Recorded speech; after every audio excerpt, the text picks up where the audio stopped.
Ladies and gentlemen, today on the podcast, we're going to be talking about our good buddy, man, our good friend, TK, Tony Khan. He's looking to be the $1 billion man, not the $1 million man. That's too weak. That's beneath him, man. He's looking to be the $1 billion man. Tony Khan is nearing astronomical numbers. History is about to be made if the reports are true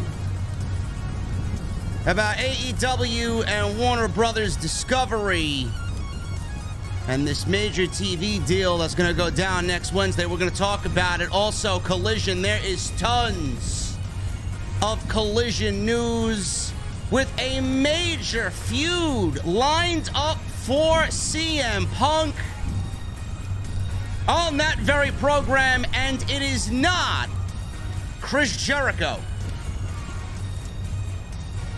What happens to Rampage? How does this affect the industry with the Warner AEW TV deal? I got tons of Backlash news and notes. And we're going to get you guys up to date this week with your pro wrestling news. I'm going to the OTS venue. And tonight, we're drinking in my mother's basement as always. It's happy hour. Why the fuck not? Ladies and gentlemen, my beverage is ice cold. Hopefully you guys got yours sitting in front of you. I got one question on this Thursday afternoon happy hour. What the fuck are you guys drinking?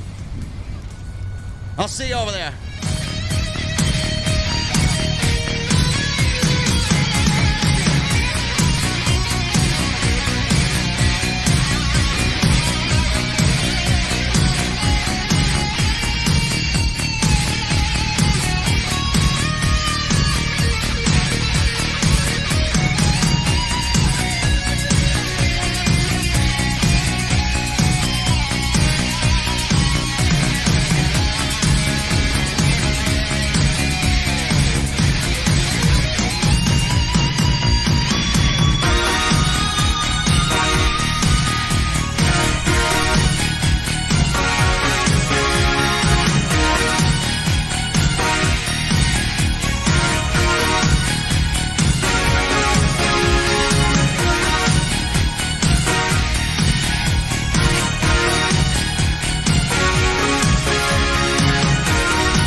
AEW successful?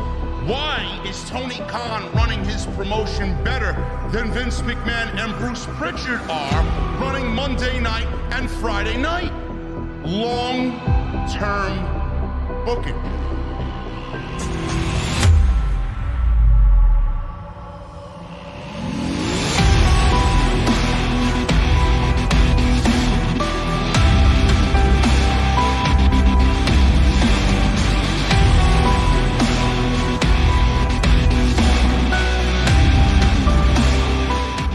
What is going on, guys? Thank you so very much for joining me right here on Off the Script. This is episode 476 for your May 11th, 2023. I'm your host, JD from New York. As always, coming to you live from the OTS venue. Thank you guys so very much for joining me on your Thursday afternoons, happy hour. Wherever you may be, man. We got a lot to get into today, man. We got a lot to get into. This AEW news, man, is very exciting. Very exciting. We're going to go over everything that we know, legitimately everything that we know about Tony Khan and this AEW Warner Brothers Discovery TV rights deal that's been lighting the IWC on fire. The AEW fanatics, the AEW stans, the diehards, the elitists. They can't believe it. Their beloved AEW is making history. They can do no wrong on any given week. The haters, the virgins, the geeks, the womanless, degenerates, slobs are crying. They are crying. They can't believe what they're seeing, man. The death of AEW was nothing more than a fabrication. Something that they conjured in their silly little imaginations. I'm here to tell you, and I'm here to be the bearer of bad news. AEW is alive and well. AEW is alive and well. And they're not going anywhere. And Tony Khan is making history. And Tony Khan is bringing AEW to the most lucrative year of their existence. Sounds pretty great for a t-shirt company. I listen, man. If that is the next level of a t-shirt company, man, sign me up. I want to be a part of that. Who would have thought making t-shirts in Chicago, man, would lead to this type of booming business? Cry, cry, cry, man. All of you slobs, you fuel me and quench my thirst. I love it. I guess now I should buy a new AEW hoodie, being that this one is never washed. We're going to go over all that, ladies and gentlemen. We're going to go over CM Punk and all the news surrounding CM Punk with his impending return to the company. We got major news on who his first opponent will be, who his first feud will be, what's going to happen to Rampage, what the plans are.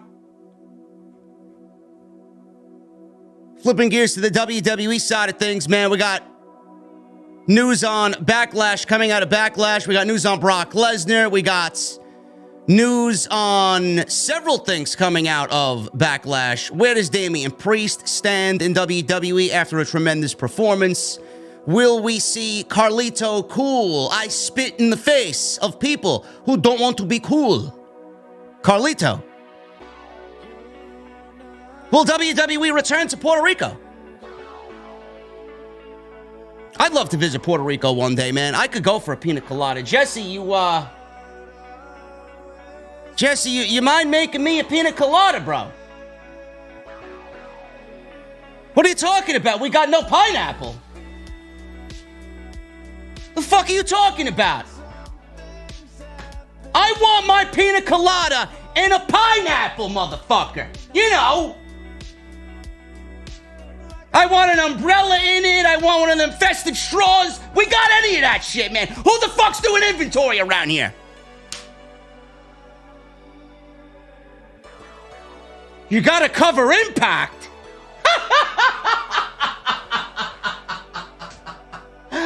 Oh, man. Jesse's joined the 3 people who watch Impact, bro. I don't believe you. You're a fucking comedian, man. Go make me a fucking old-fashioned then, you motherfucker. This fucking... I'm gonna get rid of this guy, man. I swear to God. Watching Impact. Oh, man. Jesse, listen, man. You're a fucking comedian, bro. I don't believe you. I really don't understand you, bro. Seriously. I need you to get me what I need. Otherwise, I'm going to dump you on Wednesday nights, okay? I don't even know why I come here. I don't know why you're here, man. You're fucking useless to me, you fucking clown. Anyway, Puerto Rico. Went off on a fucking pina colada tangent here. Listen, Backlash, Puerto Rico. I'd love to visit Puerto Rico one day. We got news coming out of Backlash in Puerto Rico. And if WWE wants to once again venture down there, man, we'll talk about that. And we got plenty to get into today. So without any further ado, let's get into it, man. I don't want to waste any more of your time. I don't want to waste this guy's time either over here. Bad Bunny. Bad Bunny had a tremendous backlash on Saturday, this past Saturday, and it was built around the match between Bad Bunny and Damian Priest. Tons of news coming out of Backlash. This is all coming from Fightful. Tons of news coming out of Backlash. WWE was very happy about Backlash. Now, granted, it was a B-level pay-per-view. There really wasn't a lot to be excited about going in. I mean, let's not really get ahead of ourselves. Please. Seth Rollins versus Omos didn't make any sense. Bronson Reed versus Bobby Lashley versus Austin Theory for the United States title didn't really make any sense and was a predictable outcome because Lashley and Austin Theory, they've been on and off feuding for I don't even know how long. Bobby Lashley's got bigger things in mind than the United States title, so he wasn't winning that. Bronson Reed is over on Monday Night Raw. He's where the IC title is, and Gunther, so he was not winning that match. Throwaway match, predictable. So nothing there. We had Io Shirai, Io Sky versus Bianca Belair, which will go down as one of the best women's matches that WWE does all year. Tremendous match to open the show on Saturday night. Io obviously did not win. Bianca Belair, she is still the SmackDown. Oh no, she's the Raw. I don't even know who's fucking champion anymore. She's the Raw Women's Champion, holding the title on SmackDown.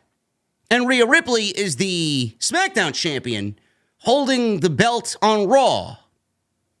But then I got people telling me that WWE was going to set the foundation straight with the draft, right? They were going to shake the foundation or whatever the fucking narrative was.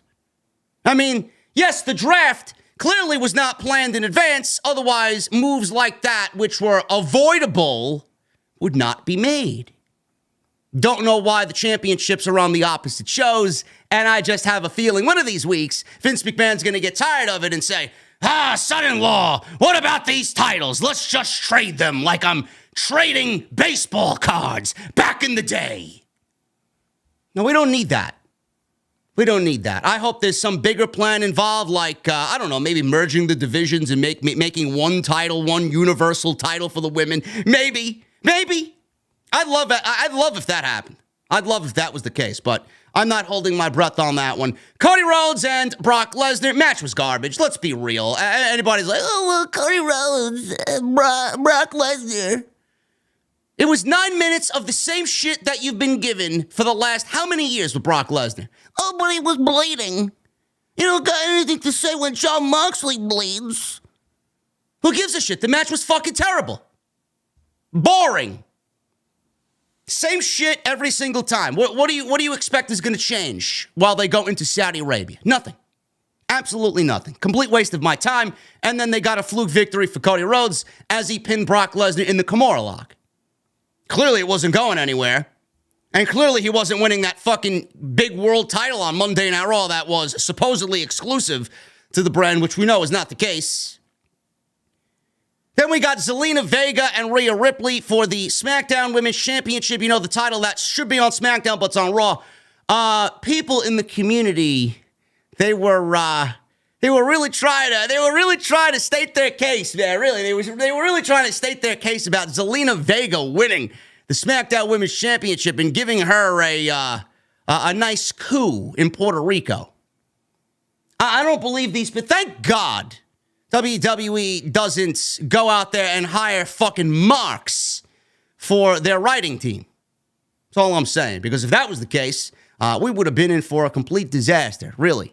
Zelina Vega should have never won the championship, and nowhere should it even have been a thought in anybody's head. All because she's in Puerto Rico, and because it's a moment, you want to take the title off of somebody that you just gave the title to in what people were claiming was the best women's match ever in WWE, which it's not. Let's be real. Rhea Ripley and Charlotte Flair is not the greatest women's match of all time. That goes to Sasha Banks and Bayley, if you already didn't know that. But I don't understand that. Why would you ever even think that? Woman hasn't had one title defense. Now, what do you think they do with Rhea Ripley after she beats Zelina Vega? Right into a feud with Natalya, pal. My God. How do you tell me you got no plans for Rhea Ripley without telling me that you actually have no plans? Ridiculous. And then we got the Bloodline and Sami Zayn, Kevin Owens, and Matt Riddle. Do not, and I mean under no circumstances should you go search Matt Riddle on Twitter. Don't. I did not. But from what I was told, just keep away. Just log off Twitter. You know what? Just delete the app. Just delete the app, really. That was basically Backlash in a nutshell. Nothing really substantial on that show. It was basically a Monday night with a incredible crowd in Puerto Rico. But there was a lot of news coming out of the show. Now, first of all, Brian Kendrick. Yes, Brian Kendrick helped Jamie Noble produce the Bad Bunny and Damian Priest match. That was what was being reported, but that was not the case. Brian Kendrick did not produce the match. Kendrick was actually not listed internally as a producer for the match. However, Brian Kendrick was involved in the match, and he did help put the match together with Damian Priest and Bad Bunny as he trained them for the show. So that is what happened there with Brian Kendrick. So if you heard Brian Kendrick's name being thrown around, Brian Kendrick was supposed to make an AEW appearance, it was a year and a half ago, 2 years ago, maybe less than that. I don't really remember the time frame, but he got caught on social media for some outlandish conspiracy theories. And Tony Khan basically said, no, I'm not bringing you in after that because there was fan outrage. Cancel culture ran wild on Brian Kendrick, and Tony Khan had to bow down to the cancel culture. And Brian Kendrick, and the shit that he said, legitimately, Tony Khan made the right decision. There was no way he was going to be allowed on television or be accepted. So that was the case there. But WWE clearly doesn't have a problem with it. They brought him in, and he helped train Bad Bunny and Damian Priest. So there you go. The original plan called for a tag team match with Bad Bunny and Rey Mysterio versus Damian Priest and Dominic Mysterio. I thought that was going to be the case, but that clearly was not the way that they went. They were told, Fightful was, that all parties involved were confident in Bunny's training to have a one-on-one match. It goes without saying, WWE was clearly ecstatic about the match and how it turned out and the reception to it. And Fightful said that they were told the spot paid for itself in publicity. It will go down as one of the more memorable celebrity matches that WWE's ever put on. And the crowd, I'm not into the music that Bad Bunny creates. I'm not a Bad Bunny guy. But what he's done for WWE is absolutely tremendous. Respectable stuff. And that entrance, man, the entrance for Bad Bunny at Backlash was probably one of the most exciting entrances I've seen. I don't want to say it was one of the best entrances ever, but especially in the modern era right now, that entrance, man, I had to watch that shit about 5, 6, 7 times. It was crazy. The drone shot, the aerial drone shot that they had with Bad Bunny's entrance, that added a lot to it. I thought it was fantastic stuff. Another spot that WWE was actually excited about was the return of Carlito. I spit in the face of people who don't want to be cool. I love Carlito, man. Several backstage spoke about how much Carlito had matured since his WWE run and said that the reaction from the crowd was even better than expected. There have been numerous pitches over the last couple of years to bring Carlito in for runs or even full-time. Fightful's been told that as of this past weekend, Carlito's appearance with WWE was a one-off, but clearly that can always change. There was a report that Carlito said he would be willing to talk if people approached him and gave him something that he could sink his teeth into. I don't know what that is. I don't know what that means, but the guy looks fucking phenomenal. And I don't know why WWE wouldn't at least approach him and ask for something out of Carlito. It's ridiculous. I mean, if you guys he's 44 years old. I mean, AJ Styles is around that age. Bobby Lashley's older than that. We got Edge on TV producing high quality shit. I mean, I don't know why you would not entertain Carlito back on WWE television, especially after the reaction that he got in Puerto Rico. I think he would fit like a fucking glove on SmackDown. The Cody Rhodes match with Brock Lesnar was faced with a lot of questions, says Fightful. They were told that blood was planned for the match. WWE sources at least claim that things went the way that they were supposed to. Now, Brock Lesnar split himself open hard way. There was no blading. There was no shenanigans at all. There was a turnbuckle pad that went missing during the match, and Brock Lesnar charged in at one point, hit his head on the turnbuckle spot, or the exposed turnbuckle, I should say, and then he started bleeding all over the place. And Kevin Dunn did his very best not to shoot Brock Lesnar's bloody face, and that added whatever element they needed to the match, even though the match at that point was a fucking just bore fest at that point. I didn't really care about it whatsoever, but it went the way that WWE wanted it to go. Now, contrary to rumors, Cody Rhodes was never scheduled to be squashed at Backlash. There were rumors going around that Cody Rhodes was going to be squashed, like Brock Lesnar squashed John Cena many SummerSlams ago, 15, 16 suplexes, where Suplex City was actually born from that John Cena match at SummerSlam, and everything went the way that it should.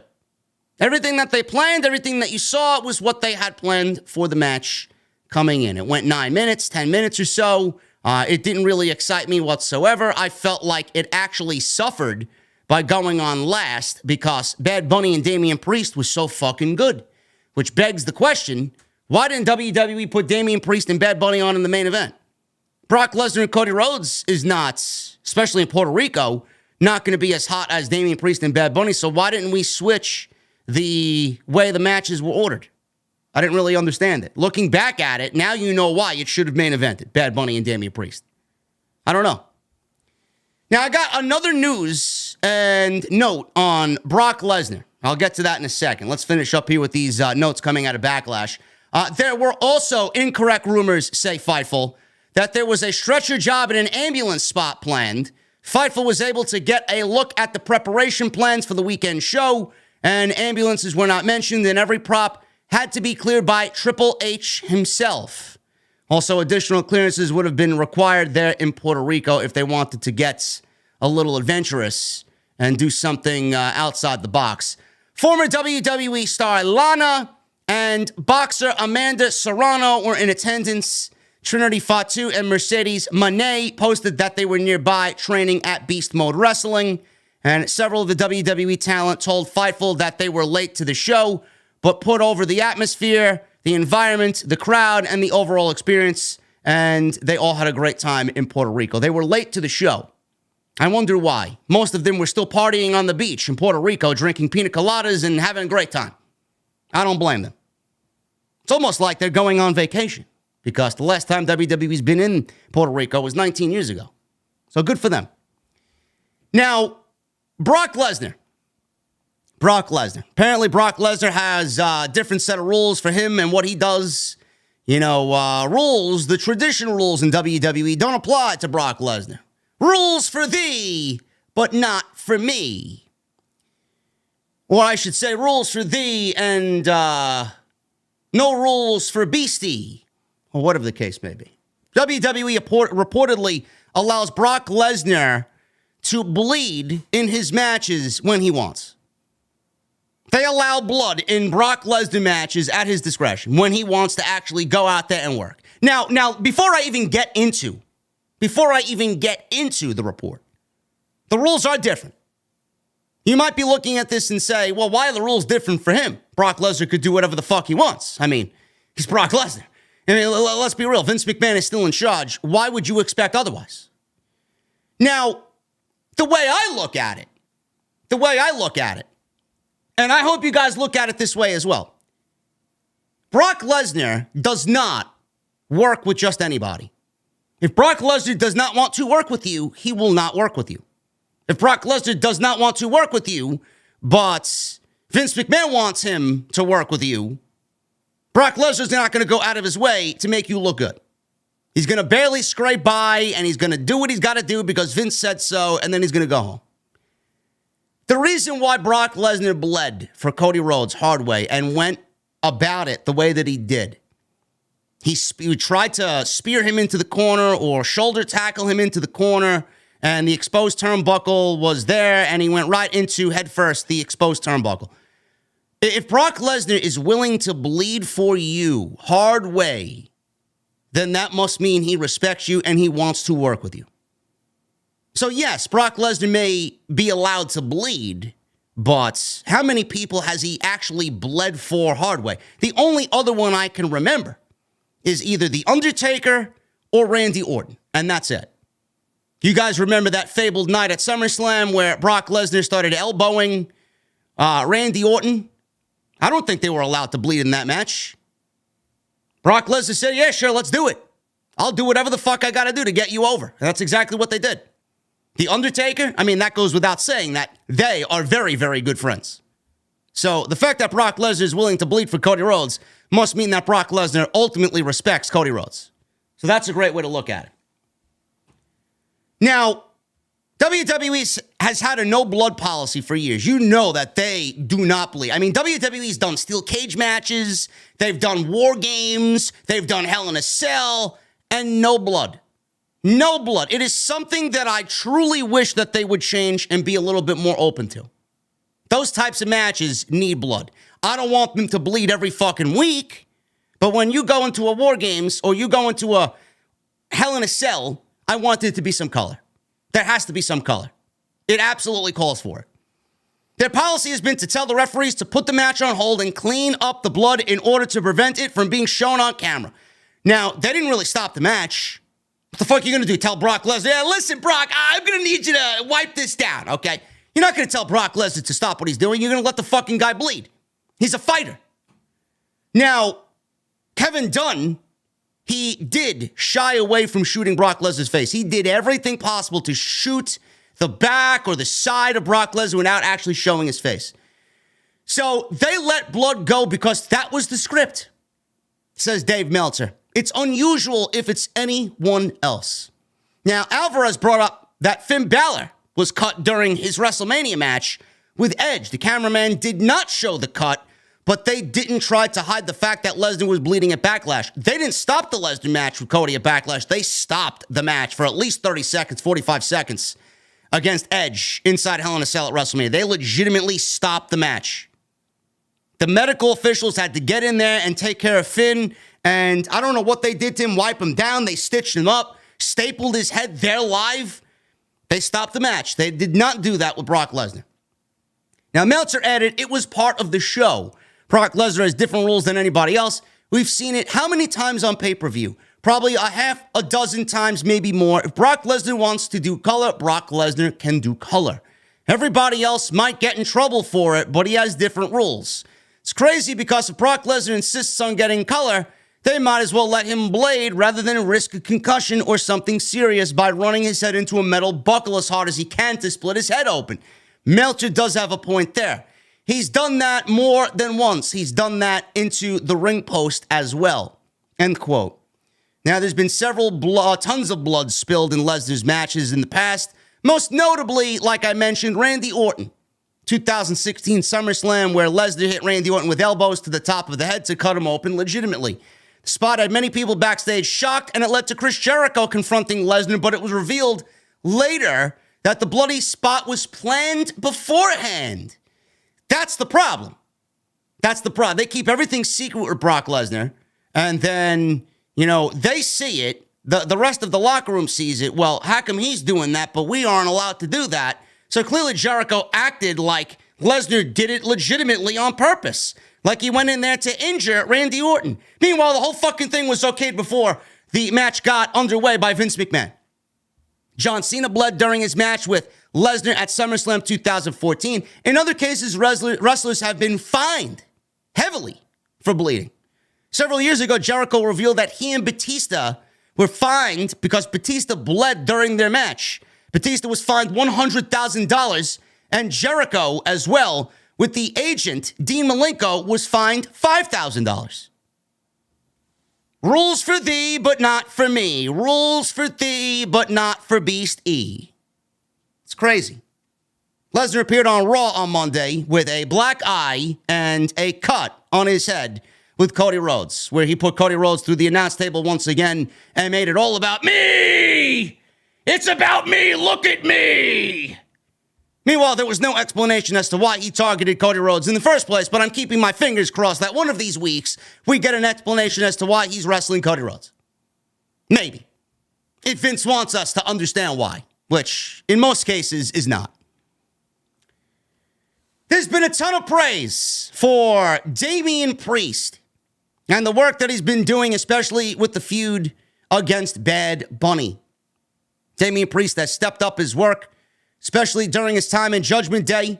He has absolutely gone from, if you guys remember, man, he was doing that whole fucking Lou Ferrigno thing. He was doing that Jekyll and Hyde. He would go out to the ring calm, and then like Festus, the bell would ring, and then he snaps. He'd go out there calm, and then by the end of the match, he's...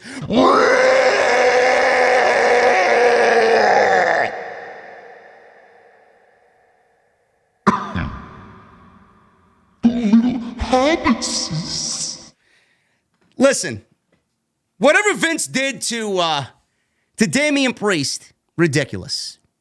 That guy was dead to rights under Vince McMahon. Dead to rights. They didn't get him. They didn't give a shit about him. At that point, he was a Triple H guy. He still is a Triple H guy, but at that point, they looked at him as a Triple H guy. This guy sucks. He came from Paul's NXT.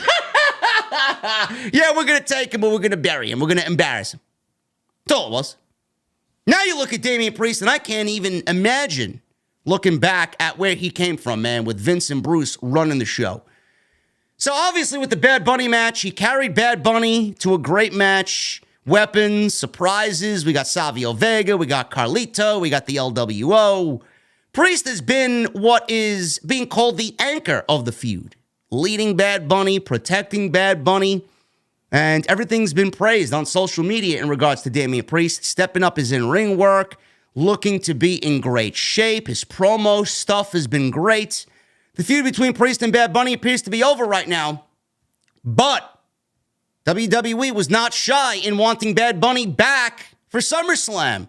So we may get something there between Bunny and Priest as the LWO and the Judgment Day. That feud may be done for now, but the fact that they're on different shows is the only thing stopping it for now because Judgment Day's on Raw and the LWO is on SmackDown.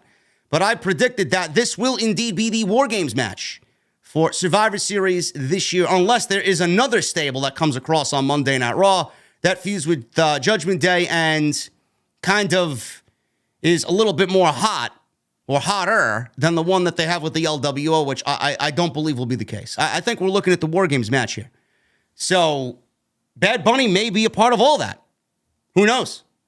PW Insider is reporting that there has been praise internally for Damian Priest for everything he's done to level himself up. And one source stated that he has been seen as one of the top level players going forward. Now, this is where, and I understand WWE's in the midst of wanting to write new records and break records or rewrite their record books. This is what happens when WWE right now is in the middle of that. Priest has done so well that you could really make a case for him to be an Intercontinental Champion, to be a World Heavyweight Champion. This World Heavyweight Championship, no matter what you think of it, I know most of us think of it as a second-rate championship, second place, whatever you may want to go out there and call it. But at the end of the day, no matter if it's a second-place title or not, it could not have come at a better time. Because with somebody like Damian Priest continuing to level himself up, that's the type of guy, those are the types of guys that you want to go after that world championship. This is why WWE, this is why Triple H vouched and pushed for a world championship back on Monday Night Raw so that we can get guys like Damian Priest leveled up even further. And I think that would be fantastic. Guys like Balor, guys like Priest, guys like Gunther, right? And whoever else was drafted over there on Monday Night Raw. Drew McIntyre. These guys have had nothing to fight over. Nothing to strive for, fight for, because Roman Reigns has held those championships for so long. So that's the type of guy you want at the top moving forward. I could even see him when Gunther drops that Intercontinental Championship. I could see Damian Priest being the guy to take down, an Intercontinental Champion in the future and get himself an Intercontinental title reign. Maybe Drew McIntyre beats Gunther. Who the fuck knows? I don't know. I don't know who is going to drop that title to at this point. Everybody thought it was going to be Sheamus, but clearly they got something else in mind. Maybe it's Drew McIntyre. What about Priest versus Drew McIntyre for the Intercontinental title? I could absolutely see that being the case. You could have Damian Priest as the IC champion, Rhea Ripley as the women's champion, Finn Balor could be a world champion. I mean, you're looking at some great shit over there with the Judgment Day, man. They're all leveling themselves up. Damian Priest has helped level Rhea up. Rhea has helped level Dominic up. And Finn Balor came in and he took over the leadership role from Edge. Balor was already a great character when he joined the Judgment Day. It was the other members of the Judgment Day that needed more help. But Balor, he went down to NXT to kind of rebuild his heel persona, and then he got placed in the Judgment Day. I think that's great. I really do. All you're seeing with Finn Balor right now is basically an extension of what you were seeing in NXT. They brought him up from NXT. They did nothing with him. And then it was just a continuation from what he was doing there, his second go-around on the Black and Gold. So I love Judgment Day, man. I think they're great. I can't even imagine where the group would be if Vince was in charge. Listen, man, Edge leaving Judgment Day might have been the best thing possible for them, honestly. And I love Edge. Edge is fucking one of my favorite of all time. But the way that they had it going with him, I don't know if we would see this version of Judgment Day with Edge still in charge. So it's probably best if he went and did his own thing, and them feuding with him actually ended up being best for everybody. Priest is being booked, or was booked, I should say. He was in the World Heavyweight Championship tournament, and he lost to Shinsuke Nakamura and Seth Rollins, with ultimately Seth Rollins going on to the finals and beating Finn Balor in the finals on Monday Night Raw. As for Bad Bunny, people in the company have praised him coming out of the Backlash match. He's put in work and takes everything he's done in WWE seriously, and it showed in Puerto Rico. He's great. I think he's fucking great, man. He is. He goes in there and he is not shy about getting dirty, and it's great. Now, with Carlito, I mentioned Carlito before. A lot of people in WWE would love to have Carlito back, but, I mean, the thing is, he says, nobody calls me. And I'm not sitting by the phone waiting for that phone call either. If something comes up, great. If not, I'm going to keep doing what I've been doing. He told this to metro.co.uk. He's open to a good offer. 44 years old. He's in the best shape of his life. And he would be a great person to have on TV and get something out of while the time, he has right now with the way he looks and the way he, I'm sure, still wrestles. It would be great to get him on TV. He would also help the younger talent as well. I could see him wrestling Austin Theory for the United States Championship. I mean, there's so much you could do with Carlito on WWE television. Now, in 2021, WWE did bring Carlito back to do a guest appearance in the men's Royal Rumble match. He wrestled and won a match the very next night on Raw, and there were reports that WWE wanted to sign him to a deal where he would be behind the scenes working as a coach and doing coaching and wrestling duties 50-50. I know MVP was doing that for a little bit, and that didn't really go anywhere. And I don't think anybody really wanted to see MVP wrestle weekly, so he was doing that. And then he kind of transitioned more into a managerial role, which was probably best for MVP, but they wanted that same thing for Carlito. No, thank you. The deal was never made, and there's been talk over the last few years that WWE wanted to bring him back in, but he's declined previous offers. Now, maybe he didn't get along with management. Maybe the creative sucked. Maybe they wanted him to do full-time and only wanted to do part-time. I don't know. It could be a plethora of things there for Carlito and why he wasn't brought in. So he continues to wrestle around Puerto Rico. He wrestles for WWC in Puerto Rico. And this comes from the wrestling account on Twitter, Boozer666, which is some sort of anonymous insider who's broken multiple stories over the past few months. He said that he just might accept it this time. Carlito's been offered a lot of times with a contract and stories, coaching, TV time. He kept declining. But I guess it's time he knows what's right for him. He can be useful. So we will see. We will see. I don't know what's going to happen with Carlito, but he would be a great asset to the locker room. And if WWE wants to continue this Judgment Day and LWO feud, I think he'd be perfect for that. I really would. So we will see what happens with Carlito. Savio Vega was also brought back. He was more of a one-off than Carlito was, but we will see what happens with Carlito back on WWE TV. I would absolutely advocate for it 100% for Carlito. Several WWE talent are hoping that they go back to Puerto Rico. And they want Backlash to be the permanent home for Puerto Rico. Now, WWE, apparently, they might not be going back to Puerto Rico for quite some time, according to Dave Meltzer, because WWE got paid to be in Puerto Rico by the tourism people of Puerto Rico. And Meltzer went on to say that the tourism board paid WWE $1.5 million to hold a show there for Backlash. Now, it was praised. The crowd was great. One of the best crowds you'll probably see all year. And with everything that went on there, I don't see how WWE does not go back. It's certainly not going to be a case where they take another 19 years off to go back to Puerto Rico. They'll be back there. It's not going to be 19 years, but they'll be back there. So the thing is, Meltzer says, they're only going to come if they get paid to come. And seeing what it probably did for the economy there, I don't know why the tourism board wouldn't shell out another $1.5 million.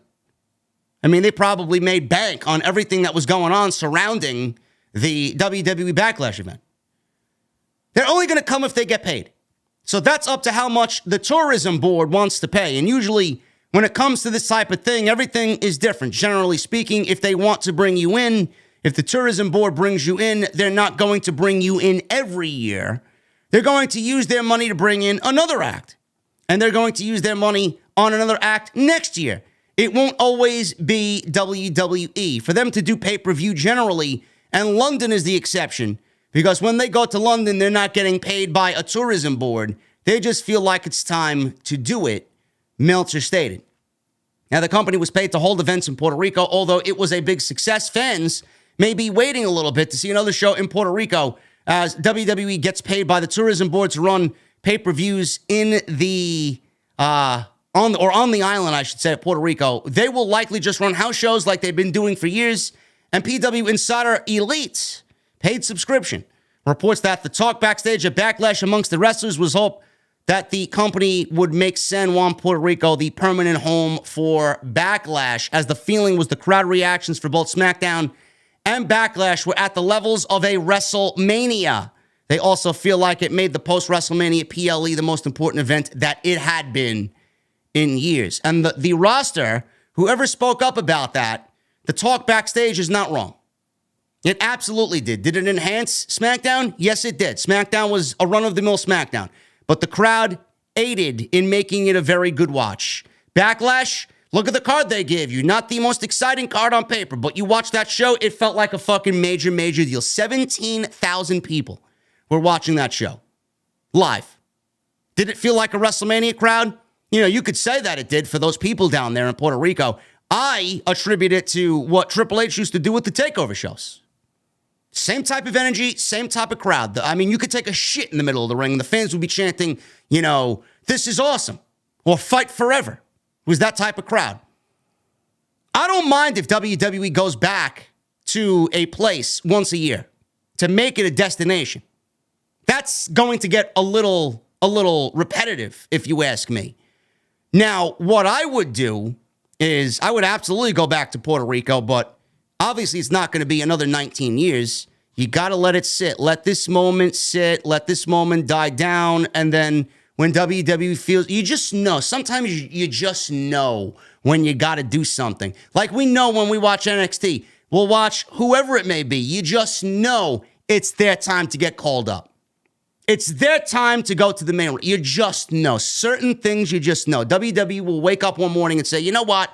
It's time to go back to Puerto Rico. So we'll see what happens there. They will be back, but don't expect it to be a yearly thing for WWE in Puerto Rico. We're going to get into the AEW news here, man. I want to talk to you guys for a little bit, man, before we get into the news. I want a couple of minutes of your time. And let me put on some music here.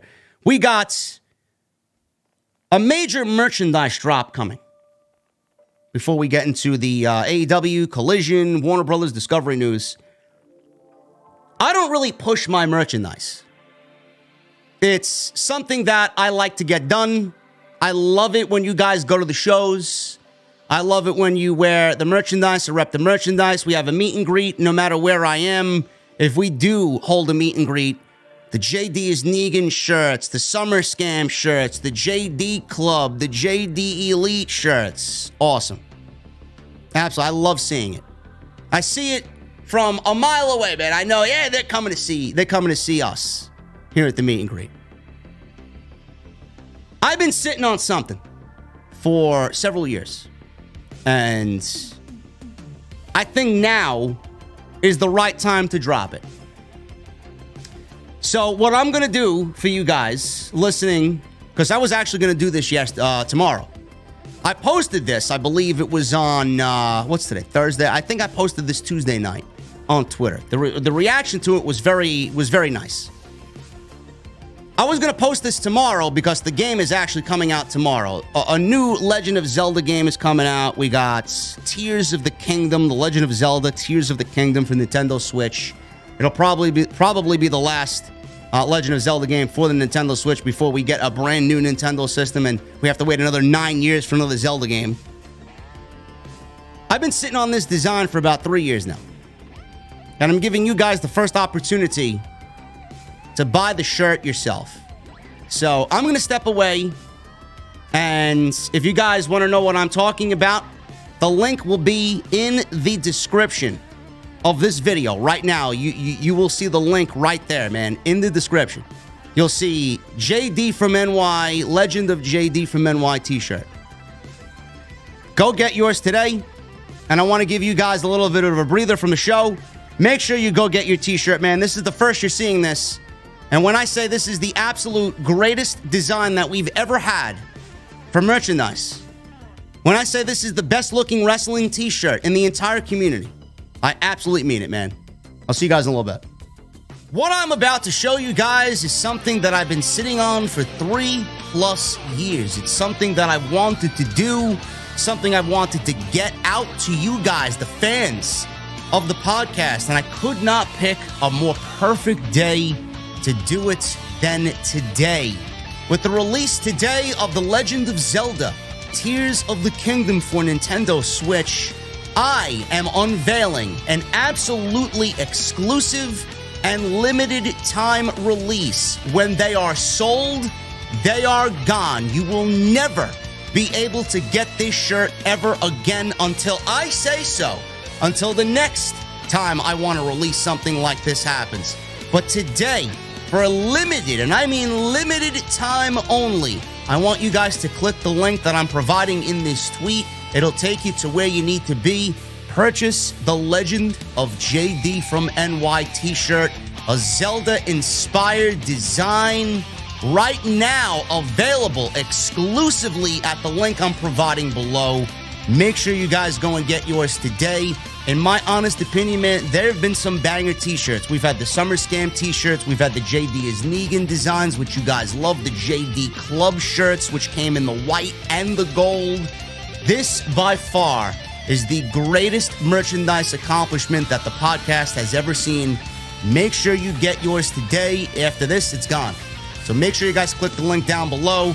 Let's celebrate The Legend of Zelda and the release of Tears of the Kingdom with your very own exclusive JD from NY, Legend of JD from NY t-shirt. Go get yours today. And I want to thank you guys, as always, for the massive support for the podcast. And I want to thank you guys very much from the bottom of my heart.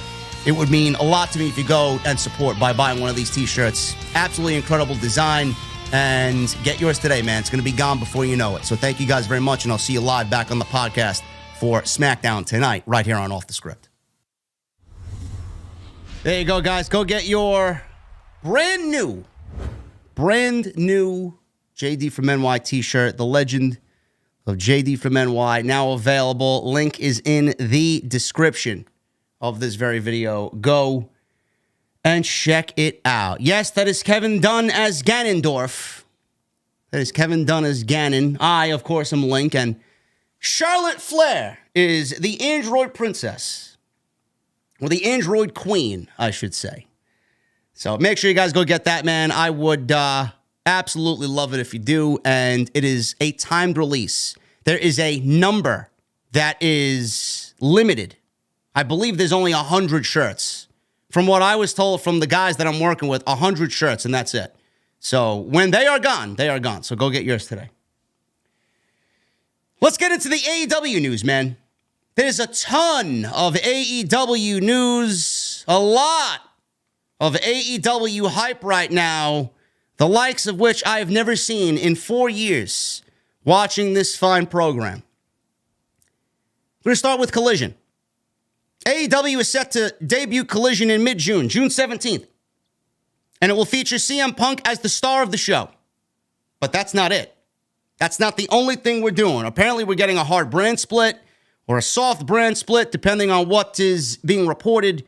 I think AEW having a brand split would be fucking fantastic, to be perfectly honest with you. I think splitting the rosters would be great. Obviously, MJF would not be affected. He's the world champion. MJF would float on both shows, Dynamite and on Collision. Just take the championships and divide them between the shows. For example, Jade Cargill's holding the TBS championship. So she would remain on Dynamite. She would defend that title on Dynamite, being that Dynamite is on TBS.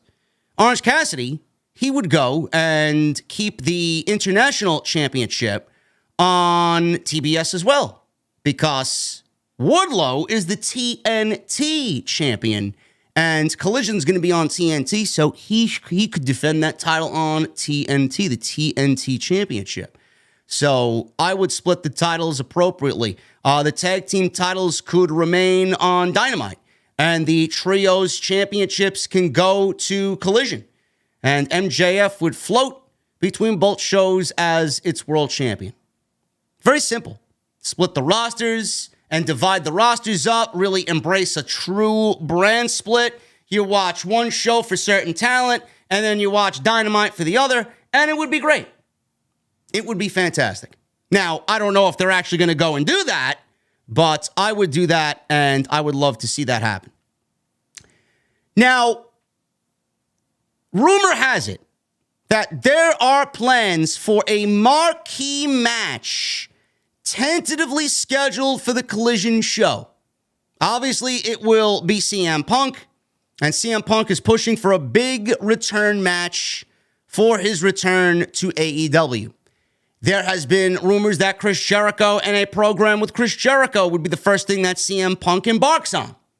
But Punk has pushed for another return opponent out of the gates. I'll get into that in a second. It is not Chris Jericho. That may be the long-term feud, but for the interim, to get his feet wet, work with somebody that he knows and trusts, and they have a mutual respect for each other, I think that's what CM Punk is looking for. AEW Rampage. I've seen some people in the chat asking what's going to happen with Rampage. Are they canceling Rampage? Are they going to go light on Rampage? AEW Rampage will become more of what WWF did with Sunday Night Heat. Now, if you guys are familiar with Sunday Night Heat, it's going to resemble what WWE, WWF did with Heat. Now, Fightful's told that many indie talent will be more likely to get opportunities on Ring of Honor programming. The last that Fightful heard, AEW content is set to be exclusively hosted on Warner Brothers Discovery platforms, with Ring of Honor not a part of the deal. Ring of Honor will remain on Honor Club, and you will have to pay $9.99 to watch what predominantly is going to resemble AEW Dark. They canceled AEW Dark and AEW Dark Elevation. They just got rid of those shows and made Ring of Honor dark. That's exactly what it is. I don't want to hear anything from anybody. I mean, if you look at what they're doing tonight, it's dark. Basically dark. However, Fightful had not necessarily heard that an entirely new deal has been reached for AEW programming as of yet. That's the rumor that next Wednesday they will be set to reveal this new TV deal. Those that we've spoken to say that Collision on Warner Brothers Discovery in primetime is part of a new cash infusion for AEW and an extension of the partnership with the two sides. Warner Brothers Discovery sources have long spoken glowingly about the relationship with All Elite Wrestling, and the deal is planned for an announcement around the time of the Warner Upfronts next Wednesday, which will be culminating from the theater at Madison Square Garden. There was a lot of discussion and rumors, both online and within Warner Brothers Discovery and AEW, about this deal being a $1 billion deal over the next few years, and that could all be true if all of their deals are set. However, Warner Brothers Discovery sources have indicated to Fightful that Collision was the planned upcoming announcement as opposed to an all-encompassing deal that included Dynamite. AEW and Warner Brothers Discovery sources have not confirmed a dollar figure. I don't think they're going to reveal or play their cards there to kind of tease you on what it could be. Collision is a safe bet. This is just me speaking from what I'm reading here. Collision's a safe bet to say, you know what? Yeah, Warner Brothers sources, it's the announcement of a new show. I think I think Warner Brothers knows and the fans know that AEW's got a new show coming. It's been fucking talked about all over the place. It's not like they don't fucking know what's being said or what's being talked about. So they probably gave some crumbs to Sap. And yeah, it's basically been planned all this time. And the entire plan all the time was to announce Collision at the TV upfronts. Now, could they announce the TV deal as well as Collision? Sure. But they're not going to really dive into that because that's the news everybody wants. That's the big story. How much is Tony Khan getting? How many years is Tony Khan going to be linked to Warner Brothers Discovery? How many more years do I have to hear people cry about ratings and how AEW should be dead and it should have died 4 years ago? Whatever the case may be. So that's the easy news. Collision. The big news, I'm not going to tell you. Listen, man, they're not going to ruin the surprise now. They're not going to give away their main event. Come on. The long and short of it is what we've been able to confirm is a good deal for AEW, an impending announcement of Collision, CM Punk's planned return. We've not been able to confirm the rumored dollar figure or an all-encompassing deal. There were rumors last month that WWE and Warner Brothers Discovery had talks, but reps from both sides hadn't heard about that news whatsoever, and it was quickly shot down. Now, all that was reported was that somebody from a major publication with some inside knowledge to the situation said that he heard from Warner Brothers Discovery that they'd love to talk to WWE. And when WWE heard that, their ears perked up. And the only reason why their ears perked up when Warner Brothers maybe showed interest in acquiring some WWE content is because WWE, they have tunnel vision. When it comes to ending AEW, when it comes to being petty towards AEW and playing in their sandbox, WWE will look at any given avenue to try and ruin AEW and their momentum. That's the only reason why their ears perked up. Now, there are already several Saturday dates set to film Collision, but Fightful was told that when necessary, the company may book a venue 2 straight days and film on Thursdays. This is a mistake. This is a mistake. I don't know what that means. I don't know if that means the potential for the show to be preempted is going to get in the way and they need to kind of maneuver around that. I don't want to hear any news about this show being taped. This show needs to be live every fucking week. As long as you are live every week, I will be there. If I got to sit through another fucking taped show that feels like Rampage, I'm out. I do not want this to turn into another fucking Rampage where results are leaked and it's got this rushed feel and it feels like the energy is not where it needs to be because it's a tape show. You know you're watching a tape show and it's not overly exciting. I don't know what that means, but if the show is not live, then I'm out. I'm not signing up for weekly tape shows. It needs to be live or not. I'm gone. There isn't expected to be a hard brand split, and that's been going around. The report is it's a soft brand split, a hard brand split. Now it's back to being a soft brand split. They've heard if this has anything to do with keeping Punk and the Elite apart. Sources indicated that both sides of or both sets of talent would occasionally appear on Dynamite and Collision when it's called for. So what I read is that when the Elite is not on Dynamite, then Punk will be on Dynamite. When Punk is not on Collision, then the Elite will be over on Collision. That's got the makings of disaster. Just throwing that out there. It sounds ridiculous. It sounds like fucking just childish garbage. At this point, there should have been amends made. Men should have spoken to each other, and the entire situation should have been buried.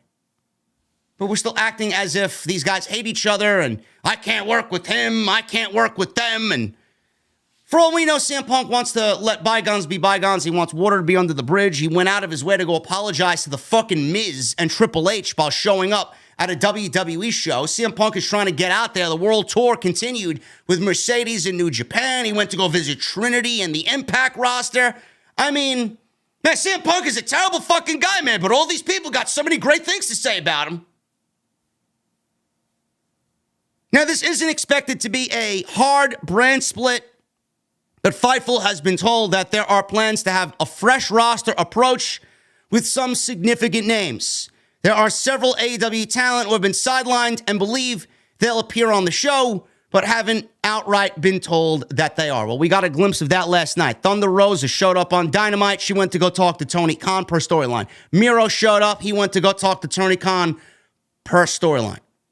So Miro's been a name that we've asked for months, years. Now, he's back. Great. Andrade is another one. He teased his return. Love Andrade. Get him back. Miro and Andrade, CJ, Miro's wife, months and months and months ago, said publicly, I will just end up back in WWE anyway. Really now? Really now? Do you know who's in charge over there? Because that man didn't leave. He never left. So the grass, honey, is not always greener on the other side, and it's not really looking all that green right now, or as green as it should. It would be a beautiful looking lawn if Triple H was in charge 100%, but we know that's not the case. Same thing with Andrade, same thing with Malachi. They all wanted to go back. Triple H is back, we got to go over there. We want to work with Paul. No. Paul is only in charge a little bit. Paul is only in charge 50%. For all we know, Paul is only running one show and not two shows. They don't even want to acknowledge him as the chief content officer. Triple H has got to go through Vince McMahon for all the creative. Vince is running these shows via fucking Zoom. How many times are we going to hear that Vince is blowing up a script? You want to go back over there? Especially with the deal with Endeavor now and the uncertainty of people. Are you going to be paid? Are there going to be budget cuts? Why do I got to go back there ultimately to get fired when I got a nice cozy job here and TK's paying me? I don't like the back and forth on the brand split. Is it a soft brand split or a hard brand split? Fightful says that the plans are to have a fresh roster approach with some significant names. I don't want people appearing on both shows. I don't. The roster's too big for that. You're just going to run into a situation where, people are still not going to be used because you got a show to sell. You got more than enough top names to supply Dynamite and supply Collision. Let's try and do that. Plus, I find that shit fun. If I'm Tony Khan and I got to divide my roster, man, it's like I'm playing a fucking video game, man. I would consider that shit fun. Putting people on certain shows and making them exclusive to certain shows. Let's do something that WWE's not doing. Let's try and do it right. Let's do something over here that you can do right and better than what they're doing over there and make it fun. I know Tony Khan loves proving WWE wrong. Hey, they're doing this shit over there. They ain't doing it right. Let me show you how to do it. That's what I would do. The roster should be split. There is more than enough top guys in this company to solidify two shows. More than enough. And MJF is going to be appearing on both shows anyway if you want to really boil it down to who's going to go where, you got all these titles. You have more than enough titles to supply both shows. You got a world champion that can show up on Wednesday, can show up on Saturday. Let's do it right. And it needs to be live. It needs to be live. No questions asked. Now, the only thing with Collision that I'm worried about is how many times is this show going to be preempted? That's the only thing I'm worried about. Baseball, hockey, basketball. That's what I'm worried about most. How many Saturdays are we going to invest in Collision and then come to find out Collision is preempted for 3 weeks because of the NBA playoffs or MLB playoffs? I don't want to run into a situation like that. Because then the momentum for the show is going to be stifled. People are going to get pissed off. Then they got to go search for it on another night at a different time slot. I mean, Warner Brothers is paying them, so I guess they don't really give a shit. They're expecting that to come with the territory. But as a fan, I fucking can't stand that shit. I don't want to hear that shit. I don't even want to deal with it now when Dynamite's preempted. It sucks. Kind of throws everything off. But the other thing is, not even with the preemptions on what's happening on their own station. This is a Saturday night. They do realize that they're going up against mega competition on Saturday night. Mega competition. You got UFC happening every Saturday. Then you got Saturday Night Football, right? They do Saturday Night NFL Football. Everything happens on Saturday night. Everything. Then you got WWE PLEs happening on Saturday night. Now, this is where I personally run into a problem. Where do you think I'm going to go? I ain't watching Collision. I'm not going to be reviewing Collision. I'm going to have to touch that on the next day. I'll watch it, review it the next day. But if you're going to compare Collision and PLEs for WWE, which right now are slated to happen on Saturday night, this is the new Nick Khan man initiative. Saturday night PLEs. Because that's where everything's going down. I'm going to more than likely go and do WWE shows. That's where the bread and butter is. That's where the money is for me. So you guys, I don't want to hear any complaining when it comes down to that, but that's exactly what they're going to have to go up against. And then you're going to hear the vicious cycle continues. The ratings. Meanwhile, you got this game on, that playoff game on, that UFC fight on, WWE PLEs all happen at the same time. And you're worried about fucking ratings. It's going to happen. Saturday, it looks great on paper. But Saturday, and listen, man, I appreciate Saturday night primetime wrestling, man. I love that shit. It brings me back to what, was my childhood. But now, that shit is a terrible, terrible fucking time slot. That's why it needs to be live.